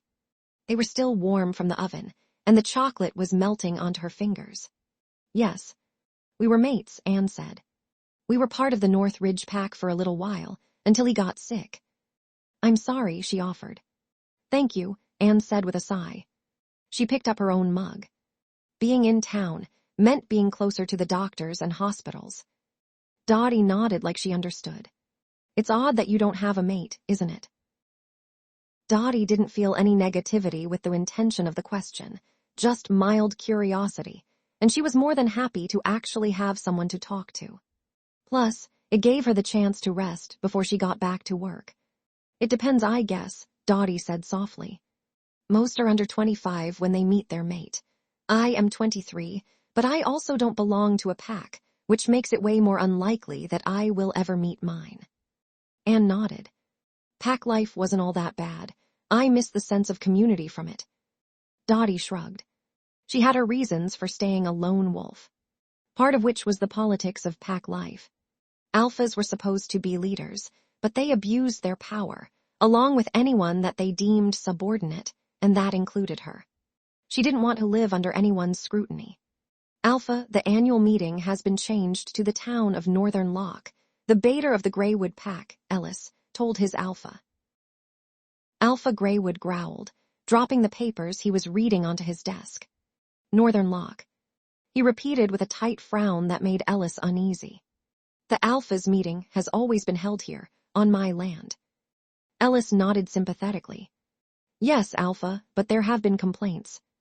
Alpha Greywood stood up hastily, his chair dragging against the wood floor with an abrasive sound that made Ellis cringe. "Quit fooling around, Beta." "What complaints?" "About you and Alpha Rhodes, the tension. They thought it would be better to hold it somewhere more neutral." At the mention of Alpha Rhodes, Cashin stormed out of his office and down the hall. He barely made it through the front door before he shifted into his fur. He bolted straight to the trees.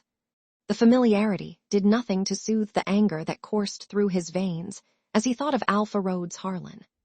They were neighboring packs, just a few rugged miles of neutral land as the only barrier between them.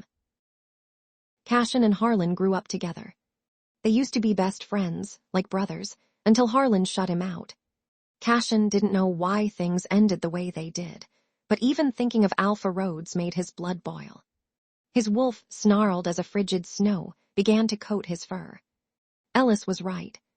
There was tension when Harlan crossed the borders for the stupid meeting, but it was all his fault anyway. Cashin hated all of it. He wished he had never met Harlan. Cashin made the freezing walk back to his house. He still had so much work to do, but he didn't feel motivated now that the snow had melted from his fur and seeped into his bones. His house was dark when he reached it. The loneliness soaked in along with the cold, and he gave an inward sigh of relief when he stepped into the warm heat of his home. He ditched his damp clothes by the front door, making his way upstairs to the shower. His head was such a muddled mess. Nothing ever seemed to be going right. Everyone steered clear of him and his temper. Harlan was good at helping keep his anger at bay. Being around him calmed Cashin, and ever since their falling out, he had never been the same. Harlan locked up his office for the day, startling when he turned to find his beta, Jacob, behind him. "You're done for today?" Jacob asked. "Yeah, for now." "I'm starting that new job today," Harlan said, speaking softly like he was exhausted, and he was. A little extra money couldn't hurt. "Harlan, you're running yourself into the ground. This is your second part-time job, on top of your alpha duties." Harlan shrugged. "Don't worry about it, I will see you later." Harlan worked nights as a bartender in town, and the mechanic shop next door offered to let him sit at the front desk to take payments and answer the phone. Simply put, the North Ridge pack was broke. Most families didn't need the pack for any sort of financial support, but it sucked that the option was no longer there.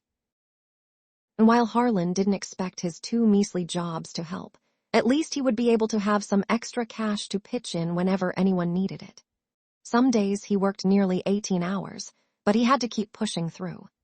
It's what his parents and brother would have wanted. Harlan finally got home around 3 in the morning. He took a shower and flopped exhaustedly on his bed, but sleep didn't find him. He placed the pillow over his face with an aggravated huff before launching it somewhere away from his bed. He could feel the pressure of tears behind his eyes, and he hated the familiar feeling. He missed Cashin, but he was so angry at him for choosing that girl over him when he needed him the most. Cashin got ready to leave early in the morning for the Alphas meeting. It was just standard politics. All of the Alphas from the North District would gather to discuss any issues or anything they would like to brag about all day. At least when it used to be on Cashin's land, it made it easier to sneak off. He didn't have any desire to sit in a suit all day. Plus, Northern Lock only had about 4 established businesses with only one restaurant, which was a very small diner. He really didn't want to have to be rubbing elbows with people, literally. The other problem was Harlan. Cashin hadn't seen him since the last Alphas meeting a year ago, and even then, there had been enough space to keep his distance. Today was going to be a different story. "Let's go, Beta, before we're late," Cashin huffed, watching Ellis scramble around. "I'm sorry, man." "Kathy isn't sleeping through the night anymore," Ellis consoled. Cashin paused at the mention of the sweet little girl. "Is she sick? Should you stay home?" "No, Alpha. It's normal, and you're right, we need to go." They were the last to arrive at the diner, with 2 seats for them at the very end of the table. The room was loud, and immediately Cashin felt a blistering headache. "It's good to see you, Alpha and Beta Greywood," Alex said politely. He was the liaison for the meeting. He kept everyone on agenda and made notes for references.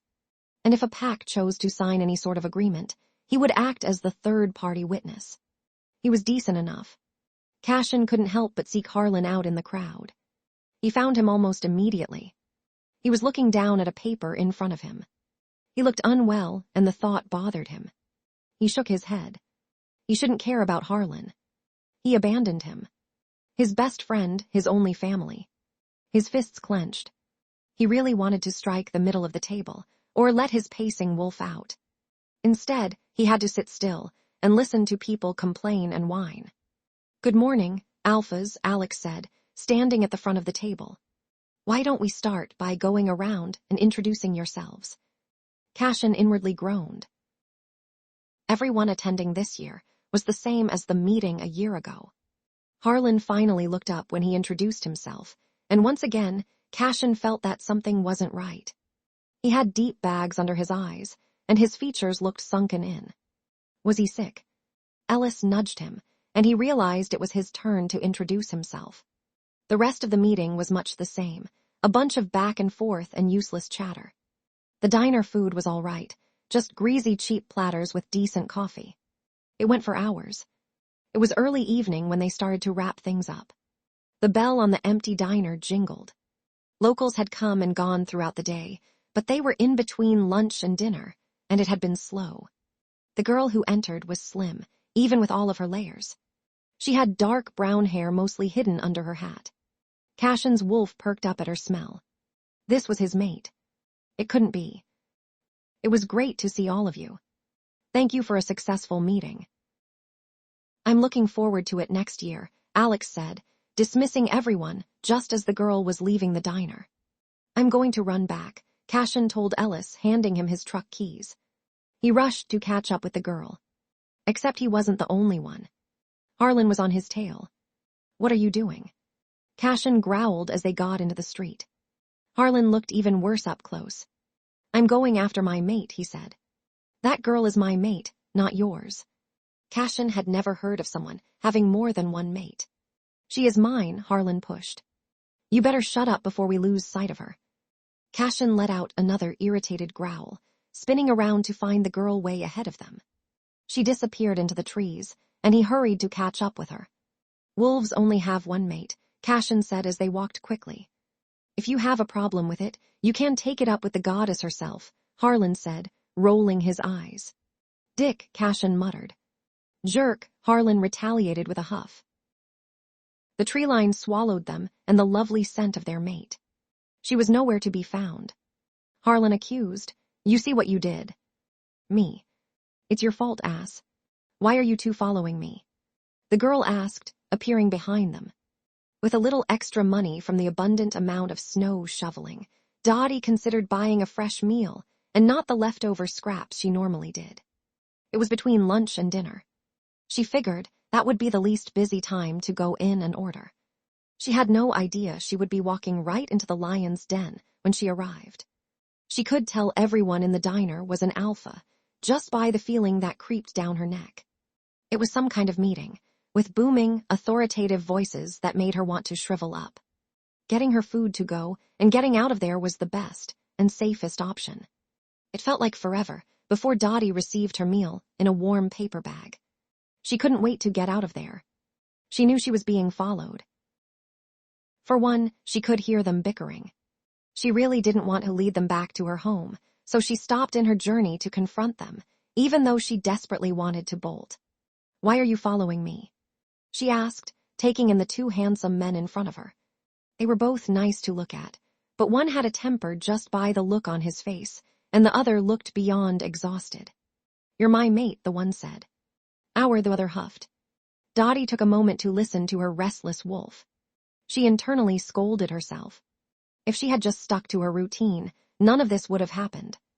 2 alphas as her mate. Just her luck. I don't want a mate, she admitted softly. Let alone 2, you both should go back. You don't get to decide that, the angry one growled. He softened his tone just a little bit. I'm Cashin Greywood. Harlan Rhodes, the other said. Cashin was tall and muscular with dark hair and a beard. Harlan was equally as tall but thin. He had lighter brown hair. They looked so opposite. I can already tell you all don't get along, Dotty said. The wind picked up and she shivered. I don't want to be caught in the middle of whatever this is, like some shared custody situation. You both have your own packs. It wouldn't work. It wouldn't be like that, Harlan said. No. You two think you could come to an understanding? Dotty asked, mostly referring to Cashin, who she could tell was brewing. Cashin growled. What is your problem? Maybe you two should consider the fact that I don't want this either. Cashin took a few steps back, pulling at his suit jacket and shirt until the fabric shredded. He shifted into a gorgeous wolf, darting into the trees. She expected his reaction, but that didn't mean it didn't hurt. I'm sorry, she said softly to Harlan, who shrugged, like he expected to be disappointed. That bothered her even more than Cashin's reaction. It's not your fault. He flashed a half-hearted smile that didn't reach his eyes, before turning and walking back towards town. Dotty wanted to say something else, but she didn't know what. She realized she never introduced herself, but it didn't matter. There was no way she could handle two alphas that clearly didn't like each other. She was saving herself a lot of disappointment. She just wished it would have been more magical than it was. Everyone else's story seemed to be about love at first sight, with sparks and the whole works, like something out of a fairy tale. This was definitely not the case. There was tension between the two alphas, and she did not want to be stuck being their therapist. Her heart ached, and she finished her journey to her little cabin that seemed even lonelier than before. She abandoned her food, no longer feeling up to eating. Dotty tended to the stove before dropping onto her bed. Why did it feel like she had just made the worst mistake of her life? Harlan chose to walk back to his pack. He realized how close he was to his mate. She was quite literally between him and Cashin. He felt like his feet were made of stone as he trudged through the woods. His heart had plummeted straight into his stomach. He couldn't feel his hands or his toes. It hurt to swallow, to breathe. His issues with Cashin had ruined the last bit of hope he had been clinging on to. His own mate didn't want him. He had no family. What else was left for him? He didn't want to be alpha. All he wanted was to be happy. He stumbled, bracing himself on a tree. He wanted to scream with frustration. He felt a tightness in his throat from trying to hold back all of the emotions that were finally bubbling up. He didn't understand why life had chosen to be so unfair to him. Cashin entered his house with a slam. He didn't need or want a mate, and he definitely didn't want to share one with Harlan. So then why did it feel this way?